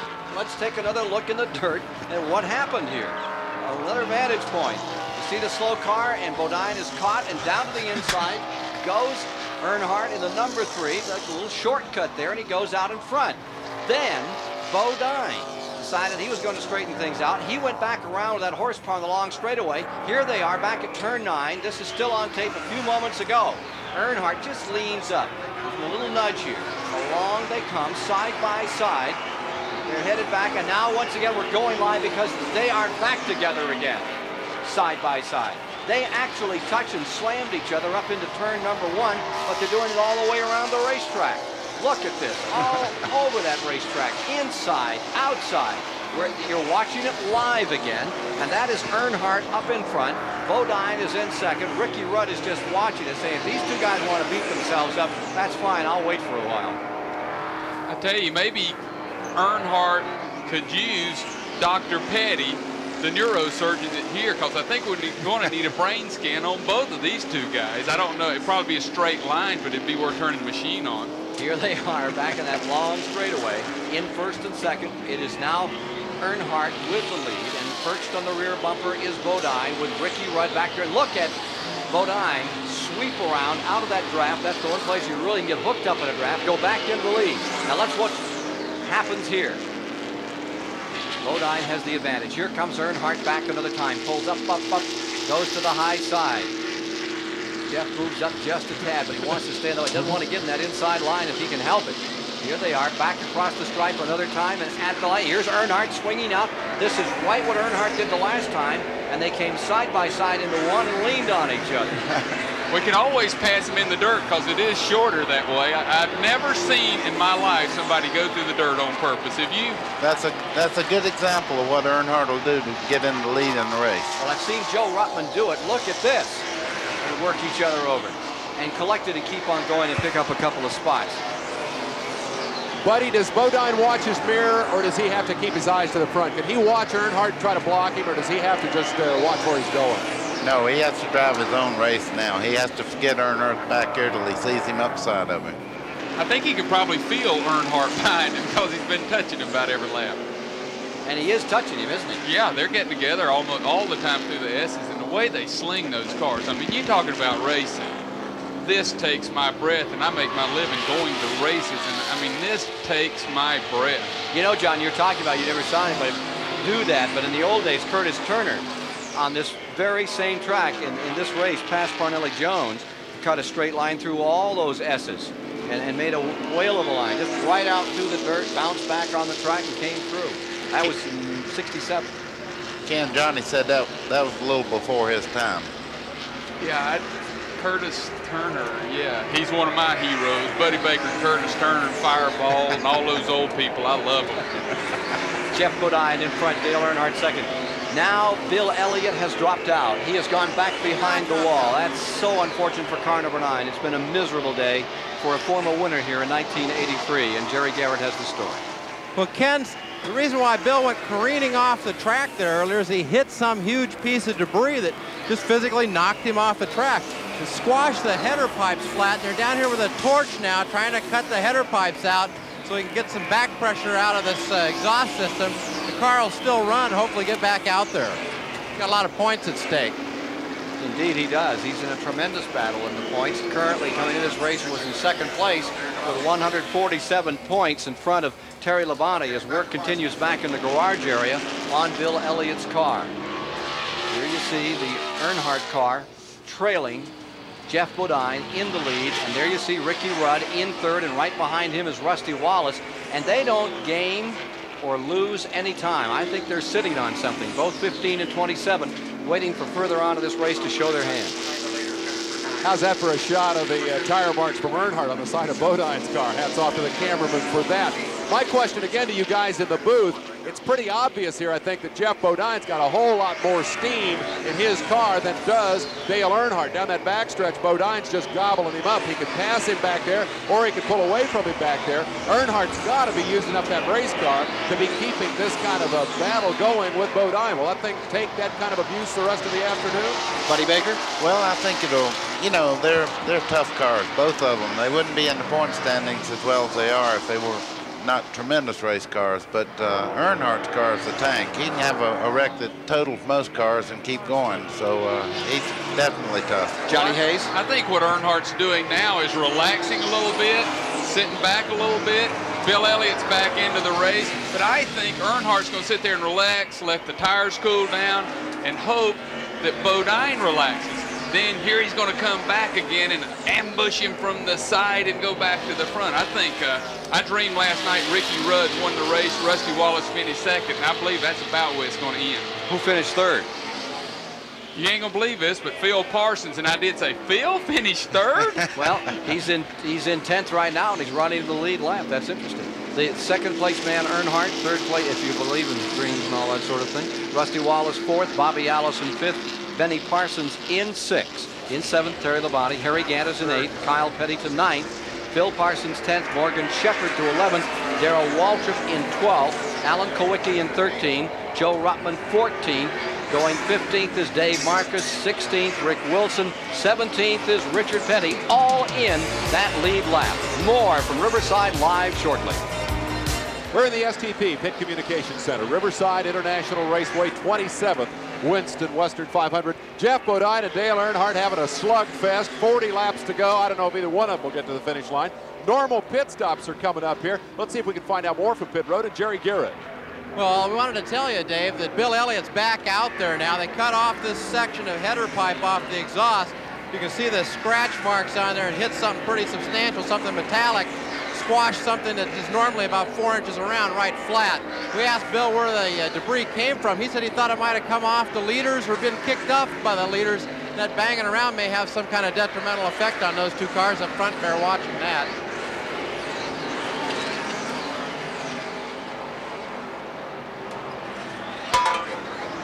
79 laps have now been completed, 79 down, as Bodine continues to barrel around this 2.6 mile 9-turn road course, getting around Buddy Arrington right now. Buddy Arrington going a lap down as Bodine continues to muscle his way through, and it looks like Earnhardt has worn out a set of tires as he chased hard. Bodine here, sliding, slipping around the racetrack, taking a few excursions into the dirt to try to pick up the lead. He has settled back into second place. Ricky Rudd is in third, and Wallace is in fourth. And perhaps here we can get a look at that interval between this man, number 5, Bodine, and the number 3 there of Darrell Earnhardt. For the moment, Rick Hendrick. Behind the wall is Rick Hendrick. Our in-car camera crew having a heck of a time here. The March Air Force Base is next door, and they have more unique electronic secret gear to foul the best laid plans of mice, men, and in-car cameras that we've ever come across. Here's Bodine still pulling away from Earnhardt now, and it looks like Earnhardt's tires have definitely left him. He's fallen back 4 or 5 seconds and almost into the clutches of car number 15, Ricky Rudd in third, and Wallace running in fourth. Now there's number 35. That is Benny Parsons, who is currently shown in 5th, and behind him should be Bobby Allison right there in the 6th spot, and there you see in 7th Terry Labonte. There's Parsons running in 5th, right behind him Bobby Allison, then Terry Labonte in the 11 car, 5th, 6th, and 7th gathering up for an assault on that 5th position. Parsons maintaining it with 17 cars still in the lead lap. 2/3 of the race gone away, 80 laps now complete. We're watching that battle right there, and we see Terry Labonte back there running an 8th spot. That's kind of interesting from the standpoint that the Unical Press panel of experts, the reporters who cover stock car racing, the guys who really know the book on these people, picked Terry Labonte by an overwhelming margin to win this race. He got 18 votes. The next closest guy was Darrell Waltrip with 5. So what do we press people know? Well, Labonte's running 8th, and Waltrip's nowhere to be seen. Let's go down to Jerry Garrett on pit road. We're down here with following Sterling Marlin's problems again, and it's a shifter once again. He hasn't got any gears that he can get right now. He had 2nd and 3rd there for a while, and then he got 4th, and now he's down to 2 gears and 2nd gear only. Let's go on up pit road now and see as Sterling Marlin leaves what Pat Patterson's got to say. I think something is wrong.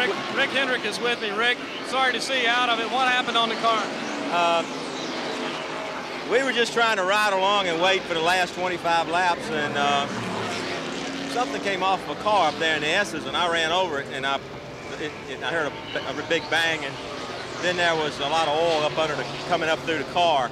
Clutch started slipping a little bit, but it busted the bell housing and tore it up pretty good underneath. You were a little nervous about this thing today, but you got out there and you mixed it up pretty good with those guys. It looked like you were having a good run. Yeah, well, you know, we were where we ought to be. You know, I didn't want to get a lap down, but that happened, and Harry, I wasn't sure how much I could go on the brakes, and I felt great. I think I could drive another race now, but you know, we were just waiting for the last 30 laps and then try to go hard, and just didn't get there. You can get out and pull for your other drivers now. That's Rick Hendrick. I hope they win. I'm rooting for them. Thank you. Rick Hendrick, who gave us those great shots from the Superflow Motor Oil's in-car camera today, and now he's on the sidelines, and now we're watching Earnhardt, who, as you saw there, has fallen back 2 positions. He has fallen back. Ricky Rudd and Rusty Wallace have moved by Dale Earnhardt, and he is now looking up from 4th. I would say his tires are off, maybe something more here. But Ken, the word down here on pit road is that same piece of debris that Bill Elliott hit may have been the same piece of debris that Rick Hendrick hit. Pretty costly piece of debris out there. And talking about costly pieces, they say there may be a cylinder gone on car number 3. He didn't run over anything. He's running with a problem. The say he's down to 7 cylinders in car number 3, but right now he stays right with Wallace and right with car number 15. I wonder if that could be true, or he'd be falling further back. Well, I think something definitely has happened because he's fallen way off the pace, but the real charge right now is Rusty Wallace. He is flying out there. He went by Ricky Rudd. Not many people have passed Ricky Rudd under the green today. And Wallace, who won at Watkins Glen, would certainly be in a good shot here as we get down toward the end of this one to pull it off. He's running in second. If he can just get one more good pit stop, he certainly has the crew that can do it. Well, Rusty Wallace, again, those brakes are working beautifully, and he can just drive it deeper and deeper in, and they have found some kind of secret combination on brakes, and they've worked so hard on them, it's given them that advantage they need on a road course, and it's showing today. Keep in mind, Ken, that Bill Elliott said earlier that he thought maybe some pieces flew off of either Earnhardt or Bodine's car, so maybe the reason that Earnhardt is slowing down has something to do with a piece that fell off of his car. Right behind this car number 27, the Wallace car, is Rudd, and then Earnhardt smoking. And he's now out. all of a sudden, something is really afoul of car number 3. Earnhardt is slipping back. Here you see Parsons going by him, and the motor may be going away on car number 3, Earnhardt. So after all, here's Bobby Allison pulling up on him. Bobby had been running in 6th. He'll take 5th here. Something is amiss on car number 3 as it slides back through the field. Whoops. How do you do? Thank you very much. That's Allison's car. And let's go to Pat Patterson with the Richard Childress team. Richard Childress here on pit road. Richard, what's wrong with the car? We lost a cylinder, so we don't know. You know, we probably dropped a valve or something. You guys are having a good run up to then. Can you fix it and get back out? I don't know. We'll just have to see when he comes in here. You know, it's doubtful. You probably lost a cylinder, you know, broken push rod or something. It's a tough break for Dale Earnhardt. He's losing fluid out of the car down the back straightaway there. If you notice, the 2 left side tires are really coated with some kind of fluids. He's losing more than just a cylinder, I believe. So Dale Earnhardt, who has tried all these years to win this race, dating back to 1979 and 80, he had a 2nd place. And of course, last year was runner-up. Not going to go his way again today. Coming down the backside of the racetrack, headed for turn 9, and most of those leaders all the way back to 9th place Kyle Petty have now gone by him. And for sure, I believe he's already been given a black consultation flag to pull on pit road because he is leaking something. NASCAR wants him in. Comes by and he is getting the flag right now as he goes across the line there. He just was given a consultation flag to get it off the track. They want to take a look at that car as it may be putting some fluid down, some lubricant onto this asphalt. So Bodine stays first. Wallace is now in the catbird seat, running the runner-up spot and ready to challenge for the lead. One of the hard chargers is out of this Western 500, or at least is in trouble, and that is Dale Earnhardt. Apparent motor problems on the guy who still ranks 4th in today's True Value Hardware hard charger standings. Earnhardt has accumulated enough points running up front to be 4th today, but overall, for the $25,000 season's award, he just absolutely knocked everybody out. And here's how he did it. Remember, the award is for the guys who run up front. You got to lead laps. Earnhardt has led 36% of the laps run this year. He has led more laps than the next 4 guys in those True Value standings combined. There are the numbers. If you add up Bill Elliott, Davey Allison, Terry Labonte, and Ricky Rudd together, the 4 of them have not led as many laps as the real True Value hard charger of 1987, Dale Earnhardt. Dale Earnhardt, the story until now, but now it becomes the story of Bodine and Wallace here. Tremendous battle waged between Dale and car number 5, Jeff Bodine. Finally, it seemed to be almost too much. Cylinder gave in on the car. He's back out here another time after being brought in under a consultation flag. Try to get a report as to what they did to his car, the Earnhardt car out there, before they got him back on the track.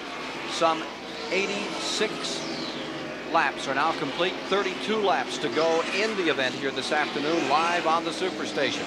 Bodine continues to just maul the competition here, try to pull away. And he has a pretty good lead. As we look at interval between 1st and 2nd place, it's a handsome advantage that Bodine is building up. He has better than 10 seconds on the 2nd place man, Rusty Wallace, and then it's 3 or 4 seconds back to Ricky Rudd, who is in 3rd. Ricky Rudd is followed by about 1 second. Benny Parsons in 4th, and a pretty good battle between 11 and 22. They're at it pretty strong now. Terry Labonte and Bobby Allison with Harry Gannon. There they are. There is Terry Labonte right in front of Bobby Allison.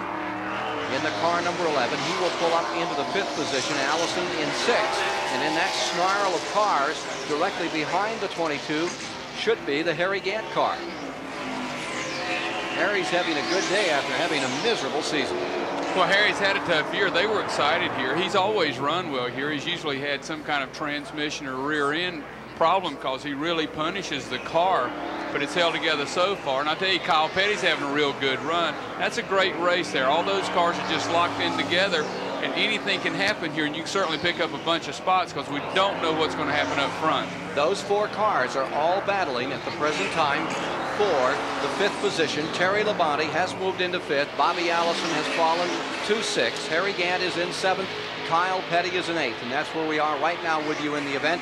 Terry Labonte trying to motor away from that group as they go into turn 9. It's Riverside, California's Winston Western 500 for $398,000. We've had 3 cautions, 1 a serious incident on pit road on only the 8th lap, and 3 members of Bill Elliott's pit crew were injured. 2 were hospitalized. Chuck Hill with a broken arm, Stevens with a broken leg. We just saw a lot of smoke from the 11 car. I guess it was tire smoke, got a little sideways. The pressure's really on these fellas because they are racing for position, and they're racing hard just like the race is almost over, and it's not, but they're really getting after each other. But you do see puffs of smoke from the 11 cars. The Junior Johnson car. Junior's won this race on 2 occasions. As far as owners, the all-time #1, 7-time winners, the Wood brothers in this 500.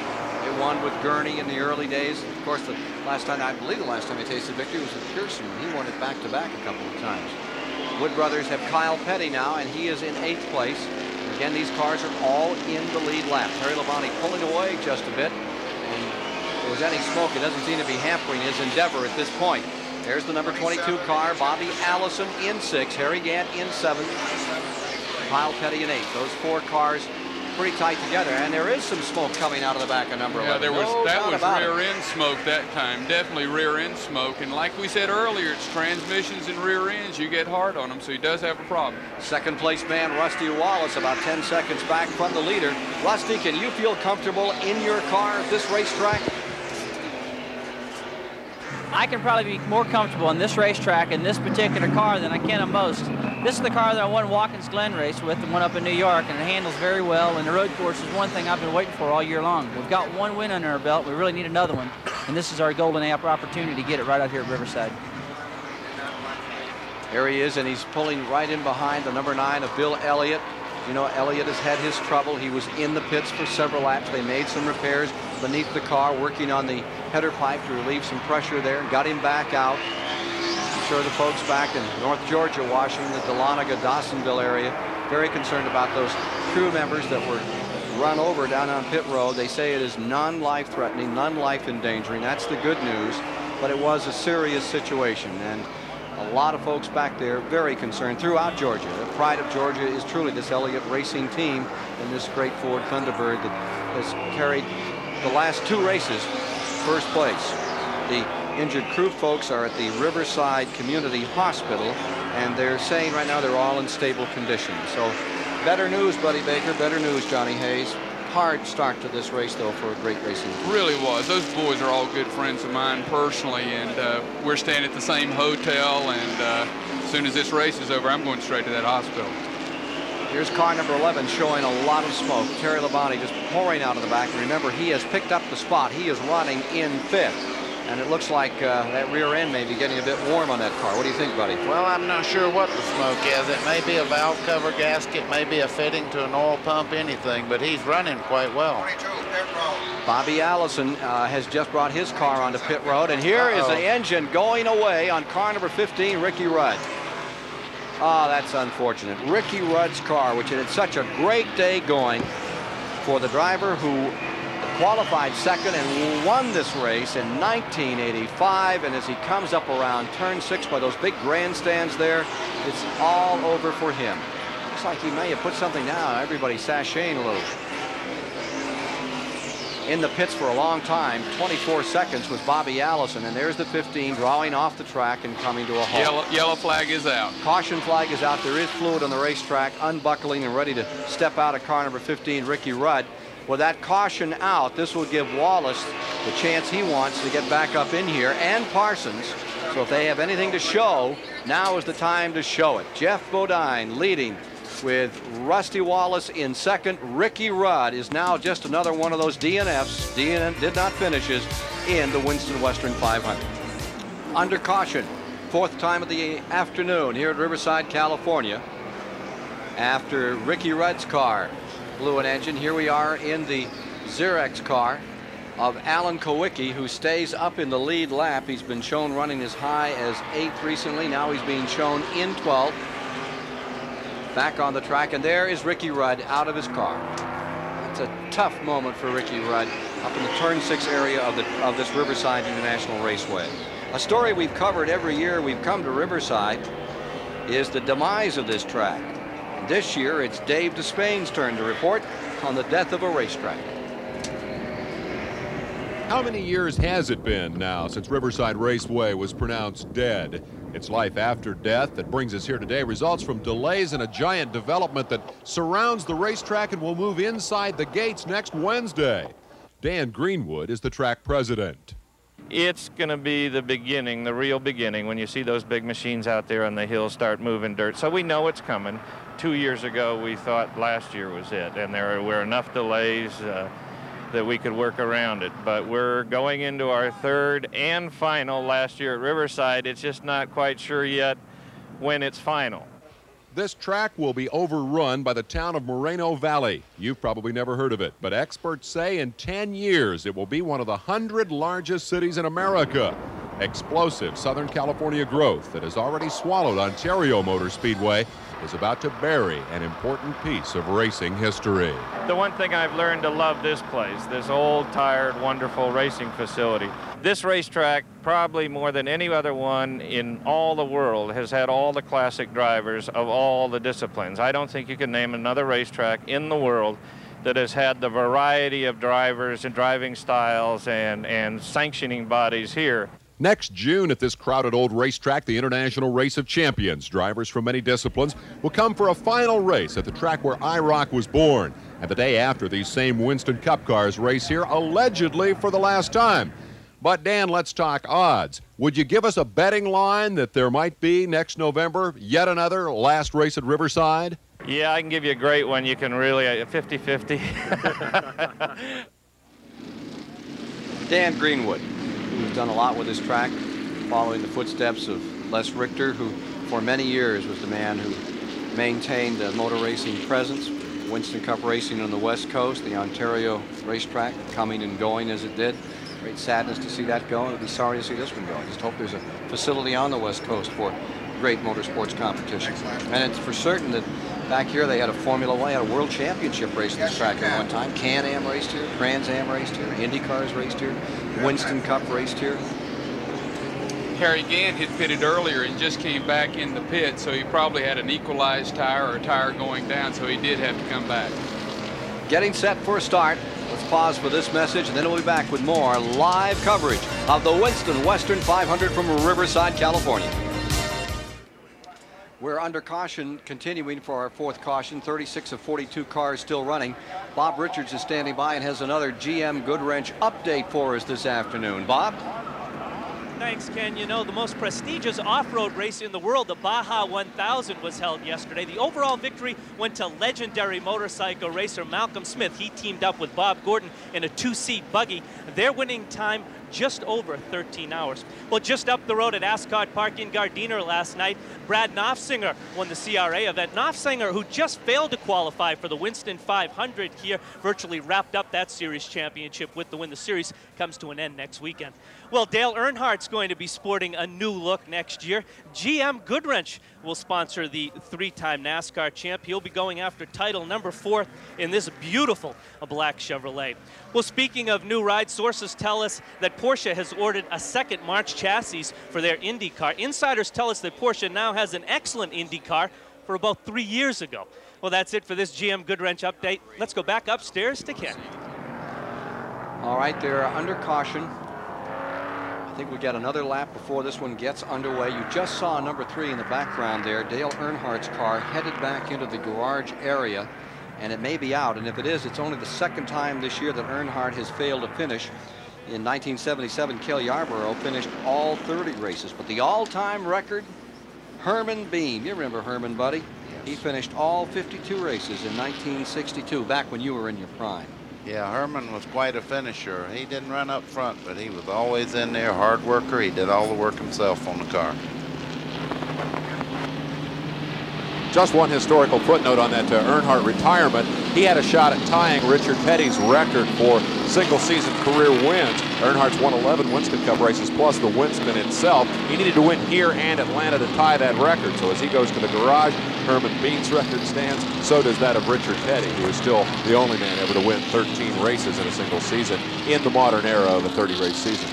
Herman later became a crew chief for Cale Yarborough as years went by.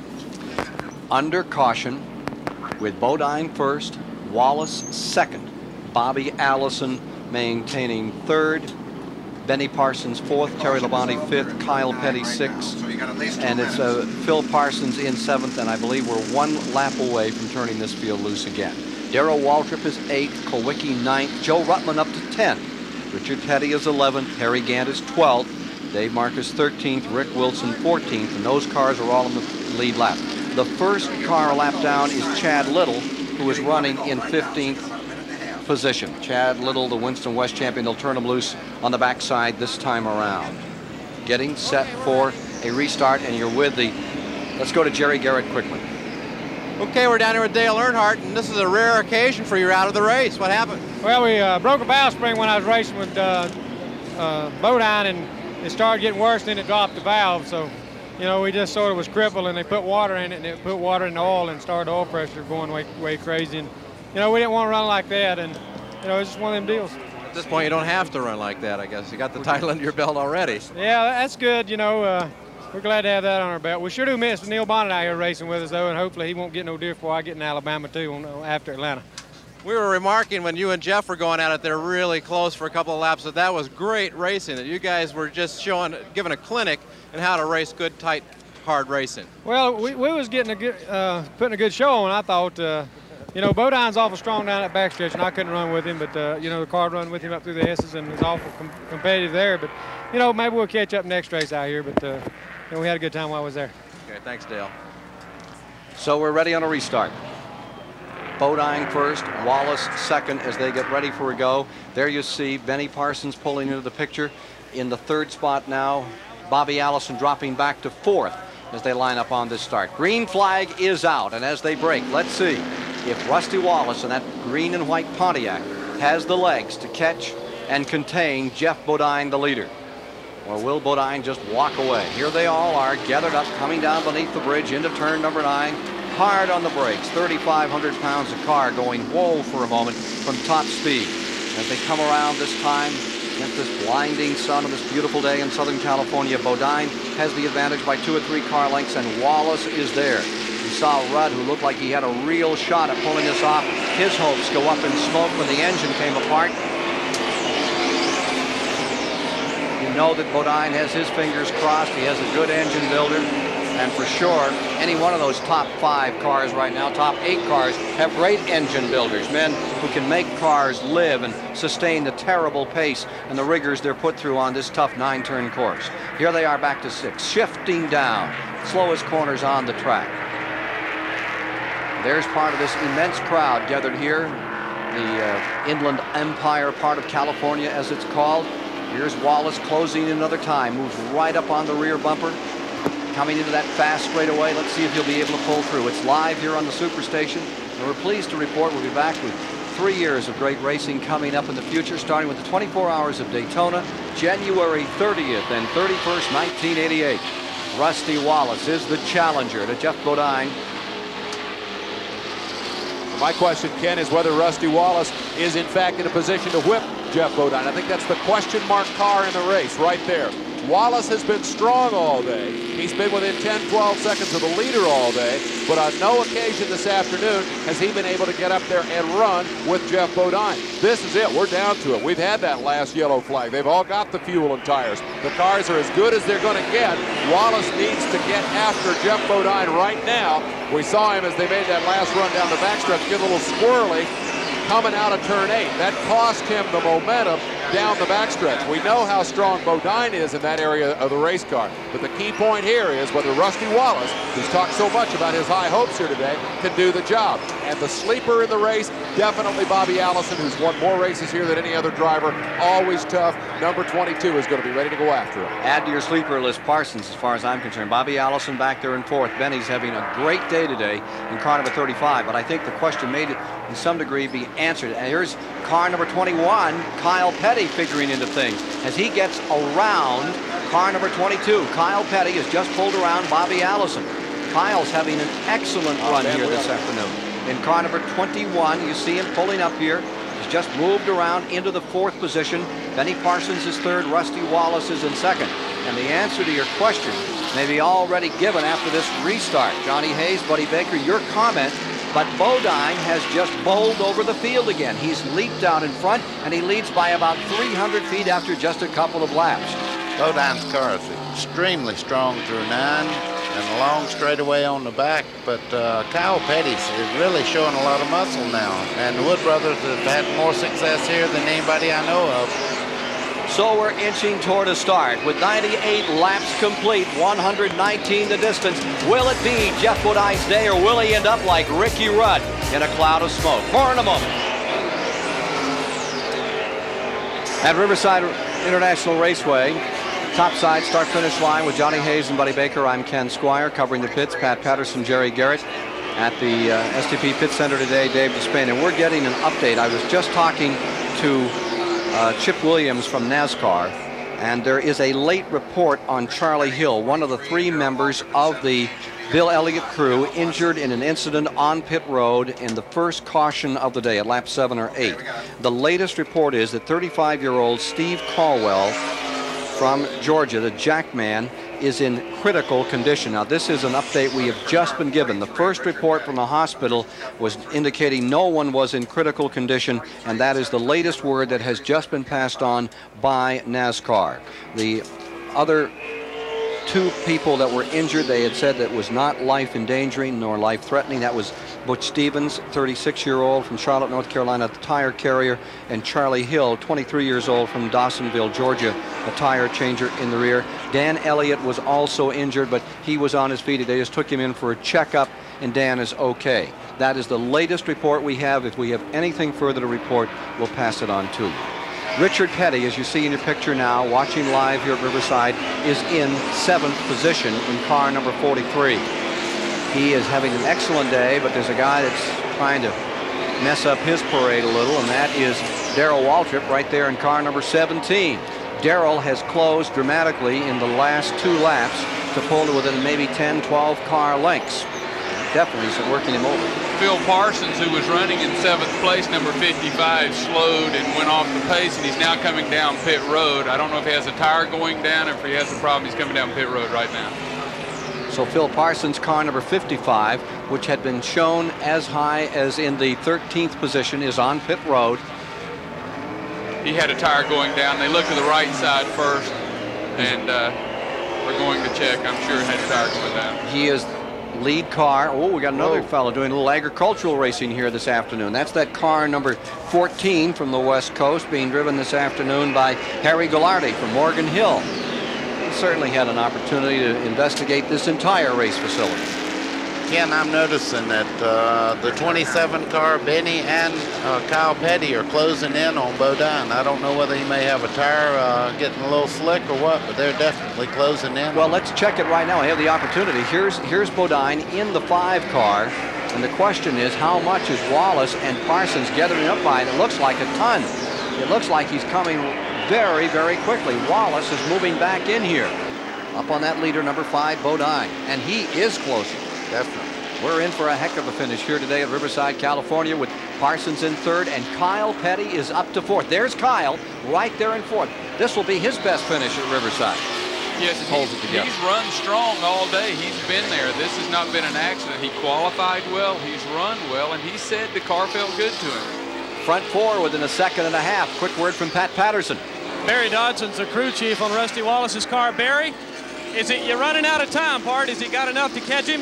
I don't know, Pat. We're trying our best. That Levi Garrett car is strong. The Kodiak Pontiac's strong, and we're getting a little better. You know, both of us are okay on fuel. We're just going to give it our best shot. Okay, that's Rusty Wallace's crew chief, Barry Dodson. You see a lot of people starting to smoke tires, so everyone's driving it hard. Checking that interval from first to second, and it's getting tighter all the time as Rusty Wallace tries to contain Jeff Bodine. Parsons sitting there. Kyle Petty has made some great moves toward the end of this race and finds himself now up into the 4th spot. Road racing has not been one of his best. He's won 2 races now, of course. He won at Richmond here on Turner Broadcasting a couple of years ago, and that shocker, there he is sideways around 6. Then came back to win that endurance contest in the Coca-Cola 600 at Charlotte, North Carolina this year on Memorial Day. One of America's truly great races. Here is Kyle Petty closing in on Parsons, and that's a good battle unto itself. That battle is for 3rd. Benny holding on to that 3rd spot. Kyle trying to take it away. Just a bit further back is Bobby Allison 5th, Terry Labonte 6th, Richard Petty 7th, Waltrip 8th. Back to turn 9 comes your leader, Jeff Bodine. So steady, so smooth out there. He had himself a real war early, and there you see the difference between 1st and 2nd as Rusty Wallace continues to close ground and try to move in to take his 2nd road race of the year, his first being Watkins Glen, New York. It's a minute, a 2nd and 4 between 1st and 2nd place here at Riverside. Bodine leading over Wallace. Someone has just lit the fuse on Richard Petty. He has moved around Terry Labonte. He is challenging Bobby Allison's number 22 car for the 5th position. Richard having an excellent day as the laps continue to dwindle down. 105 of 119 complete. Up in front, it's still Bodine, the leader, and the interval stays pretty much the same. Here's where the fight is. It's between Allison, a couple of real veterans out here with 83 wins. Richard Petty, the all-time winner at 200. Petty going down to turn 9 just on the last lap. He moved under Labonte here. He dives beneath the white line and tries to pull up on Bobby Allison. Richard Petty coming on, bottom of the racetrack, inches alongside. It's the old Richard here out of turn number 9, moving in on Allison in the 22. Shades of 1971. Petty and Allison side by side. It's a good one. Oh, that's wonderful. Richard Petty up another spot. Allison stays right with him. Ooh, little sideways there. Ah, little full contact stock car racing. And they let those young high school boys do that early. They can show these older professionals can get at it just as good. They sure can. Richard Petty going up through, gets Bobby Allison, takes down Terry Labonte, and Richard Petty is now running right behind his son Kyle, and of course they have their own war going in the point standing battle. Richard's in 7th, Kyle is in 8th, and he said to me before the race, I got one thing to do. I've got some serious work to do out here on my father. The difference of about $15,000 in the final point standings, and he intends to pick his father's pocket before it's over. Well, I think his dad wants me, when Kyle makes a big-time singer, his dad asked me if he thought it'd be smart to drive his bus to all the country concerts. So Richard does have a job after retirement. Here's Dave Despain. I tell you what, that's as good a stuff as we've seen today. That was as good as Bodine and Earnhardt any day of the week. And when you watch Richard Petty and Bobby Allison, it brings back so many memories. And you got to keep in mind that these guys are 1st and 2nd in the record standings for consecutive starts. Between them, they have not missed a race in 830 Winston Cup starts, and they're out there beating on each other just like, as you said, Ken, it was 1971. That was good stuff. That's good stuff right here as Terry Labonte moves in on Bobby Allison. Pat Patterson standing by on pit road. Can you give us any updates, Pat? Well, the big update here, Ken Squire, is the Levi Garrett crew. That's Gary Nelson and company are standing by for a pit stop with Bodine, our leader.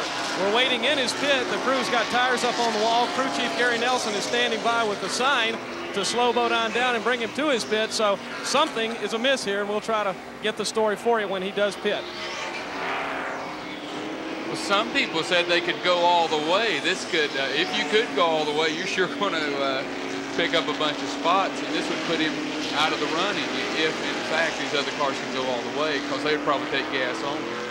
Watching here as you see the Allison car in 6th, Labonte in 7th, Waltrip in 8th, just back of car number 11, Darrell Waltrip, and there goes Terry Labonte taking a shot at Bobby Allison.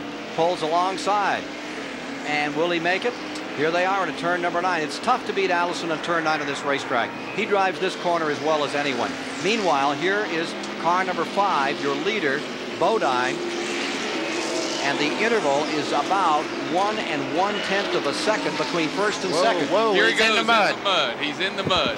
Seriously in the mud. He's back on the track as he pulls out. I think that was the number 27 car that went by him.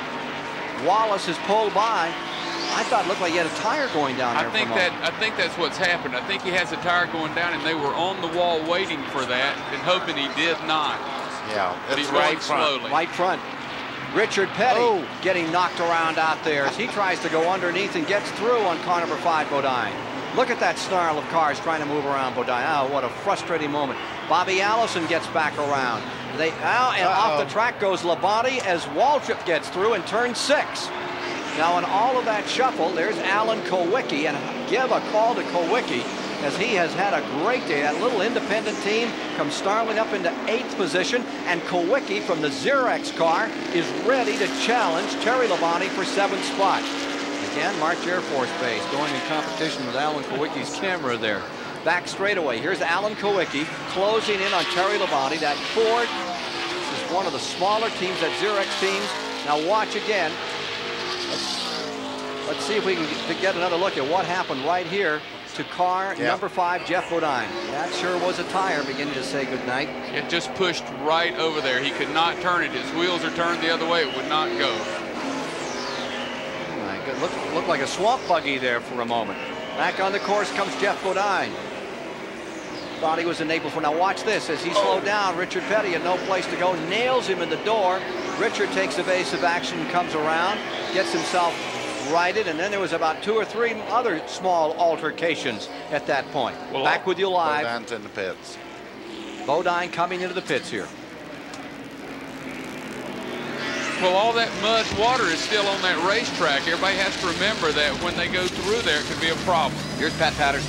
Well, Jeff Bodine's car looks like it's been through the war here, gentlemen. Got off the course. The whole right side of the car heavily damaged there. As you can see, the sheet metal bent in around the front. Bodine will get 2 tires here, but it's not going to be enough to make up the time he's lost. 10 laps to go. We'll be back for the finish here at Riverside, California in this exciting, unbelievable Winston Western 500, where now Rusty Wallace in car number 27 is going for his 2nd win of the season. In the STP Pit Communication Center, Riverside International Raceway, Rusty Wallace inherits the lead from Jeff Bodine. Benny Parsons is coming at him. Kyle Petty and Richard Petty are still right there. Who's going to win this race? Let's go topside to Ken Squire and find out. Rusty Wallace would like to believe it's going to be him, the man who says, I've got a lot left to do in racing. 3 wins, 1 at Watkins Glen earlier this year, set on a pole earlier this season. That's the great Raymond Beadle Blue Max team that came into the sport back in 1982. Now look at this confrontation. There's Benny Parsons. That's Buddy Baker's pick right now, huh, Buddy? I tell you, he's running awful straight off the corners. He's not using up his tires, and he's closing ground on Wallace. I just have to say he'd have to be one that could win the race. Here's Jerry Garrett. Well, we just talked to Harry Hyde, the crew chief on Benny Parsons' car, to ask him what the fuel situation is. And he doesn't have a whole lot of extra fuel, but he's not going to have to stop before the end of the race. Will not.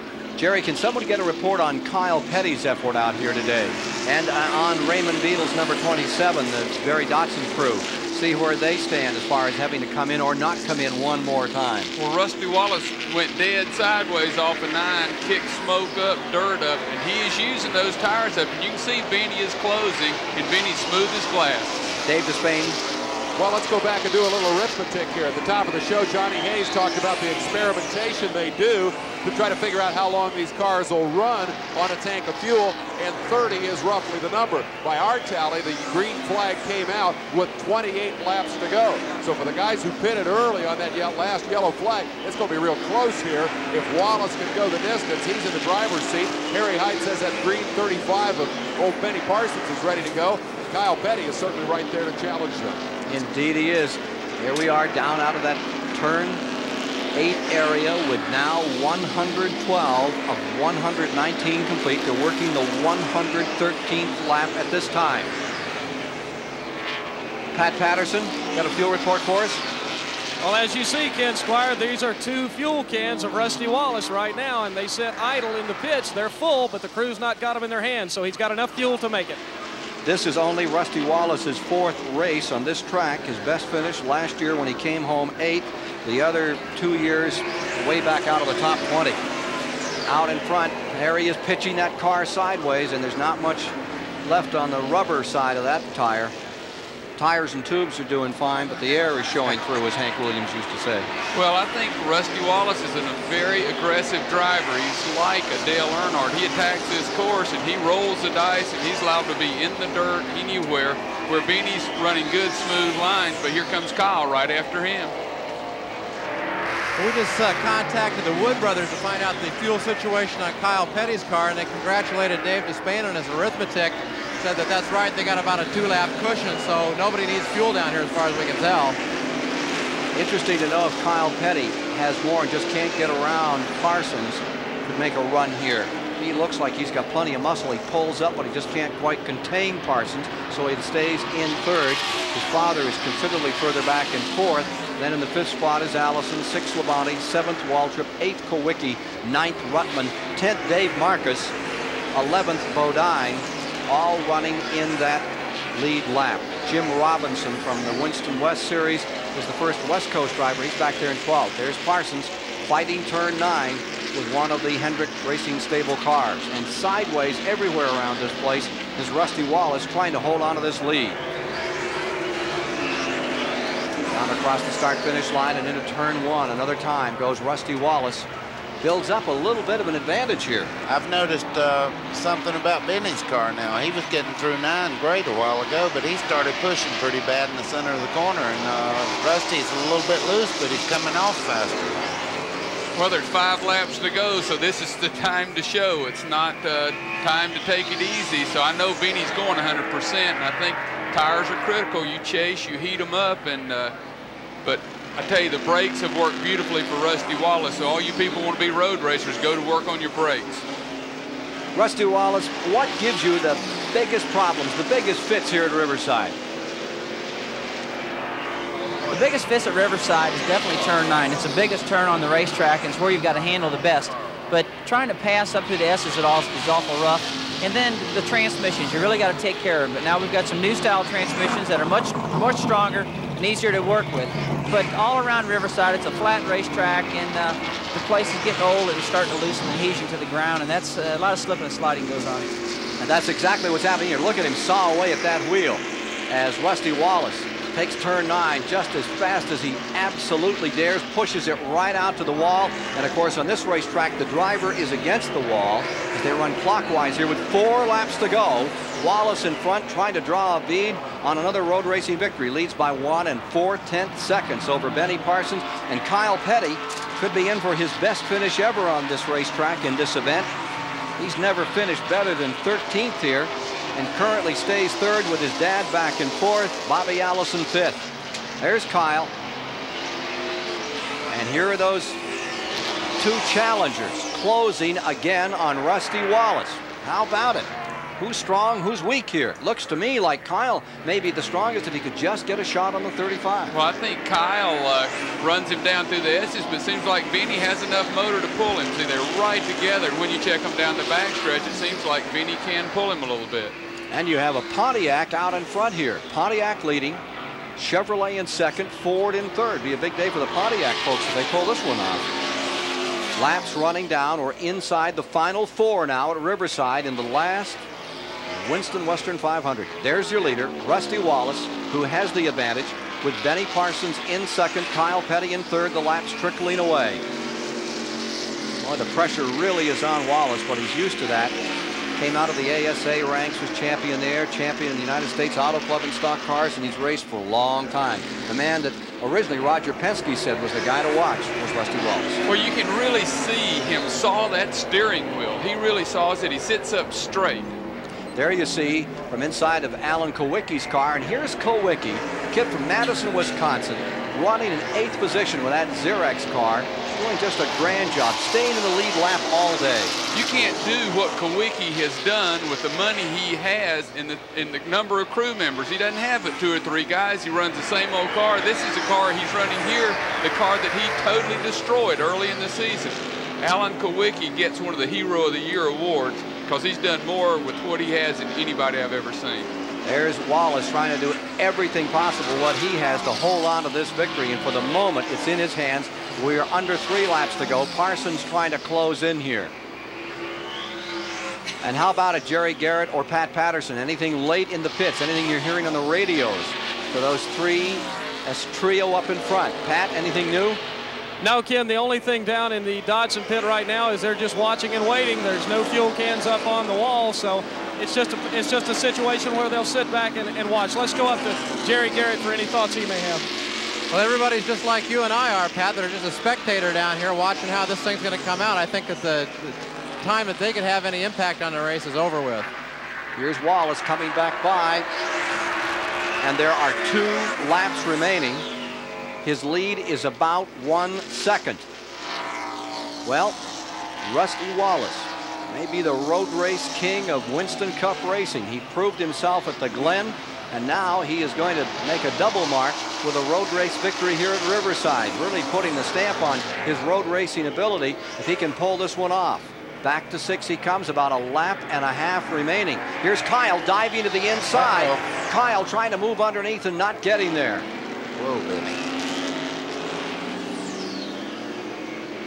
He's going to take a stab right here. He's inside. He's down to the bottom of that turn 8, gets through, and he goes right back outside, and Benny Parsons again is in the 2nd position. Well, that was a good lesson. Kyle will remember that the rest of his life. He went in too hard to stick down on the bottom. Let's take a look at that one.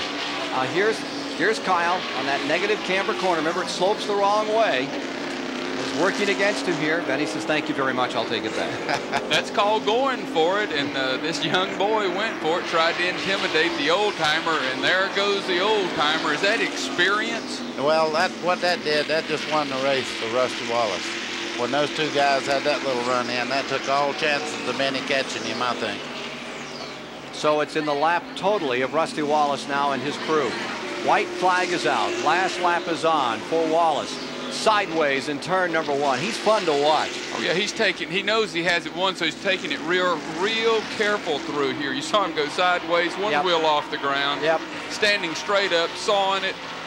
He's something. That's his idea of conservative. We call him Hyperman down in the pit area. You call him Hyperman? Yeah, he can't stand still. Even when you're talking to him, he can't. If you can get that shot, he sits straight up in the race car. He's awesome. Crowd on their feet and cheering for Rusty Wallace. St. Louis, Missouri driver for Pontiac and for the Raymond Beetle team. Comes around 8. In total control of this thing at the moment. Just praying that engine doesn't come unglued after the tremendous strain of running 119 laps, 311 miles around this tough old Riverside International Raceway. Alan Kulwicki pulls on pit road toward the end here. Well, one of the tough things that crew chief Barry Dodson on this car is my next door neighbor, and he's also Phil Parsons' next door neighbor on Lake Norman back North Carolina, so we're going to have a long week back in Denver, North Carolina. Here's Rusty Wallace in for the final lap. Last time around for him as he streaks back toward the line. He's into turn 9, the final corner, and Rusty Wallace, the Missouri driver, will win here today. He's across, taking the checkered flag is Wallace. A great victory for this Raymond Beetle team, and they're 2nd on a road course in 1987. Finishing 2nd is Benny Parsons, and 3rd is Kyle Petty. 4th across the line will be Richard Petty. 5th is Bobby Allison. 6th is Terry Labonte. You'll meet the winner in a moment. Here comes 17 down to the line. Rusty is wiping off the grime of 119 laps of racing around this course. Getting ready to get out of the car, get a word with him here. Being congratulated by his crew. Receiving the congratulations of the crowd. Okay, let's move in here. Rusty, seems like you're the champion of NASCAR's road racing circuit this year, hands down. Well, I don't know. The guys have done a great job preparing this car, the Kodiak Pontiac. I mean, it just run flawlessly. You know, I can't say enough about the whole crew, but we got a good road racing car, and those guys did a good job. And I just try to keep the thing out of trouble. They teach me a lot. Seemed like that flamboyant style of yours on these road courses was going to burn up your tires there at the end. Did you have any concern about tires? Nah, people got different opinions about Riverside. Some like to take it easy, some like to drive it hard. I like to drive it hard and just keep the wheels behind me and keep it digging. You were driving around people all day that were driving real hard. Jeff Bodine and Dale Earnhardt, and they both had problems. Did you come to a conclusion whether you could handle them if it came down to the battle between them? Well, the last caution, Jeff's been dominant all throughout the day. And the last caution flag there, I got tires and took off, and I said, Barry, I think I'm catching him. Man, I kept running him down and catch him through turn 9, and then all of a sudden, yeah, I told him, I said, I'm catching him, and all of a sudden he ran off the racetrack, and I guess he was getting ready to pit, so it turned out good for him. I think I was getting him at the end there. Introduce this lovely lady here in Victory Circle with you. My wife, Patty. Seems like every time I bring her, she wins. Patty, did your husband tell you anything about what his expectation was today in the race? He just said that he thought the car was running real good, and they were expecting to have a good day. Did you think you were going to win it beforehand? Yeah, I was hoping. You know, this was a lot harder than Watkins Glen was. We had our car a little more prepared, and I had to drive a lot harder today than I did at the Glen. Well, paid off once again for you. Congratulations, Rusty.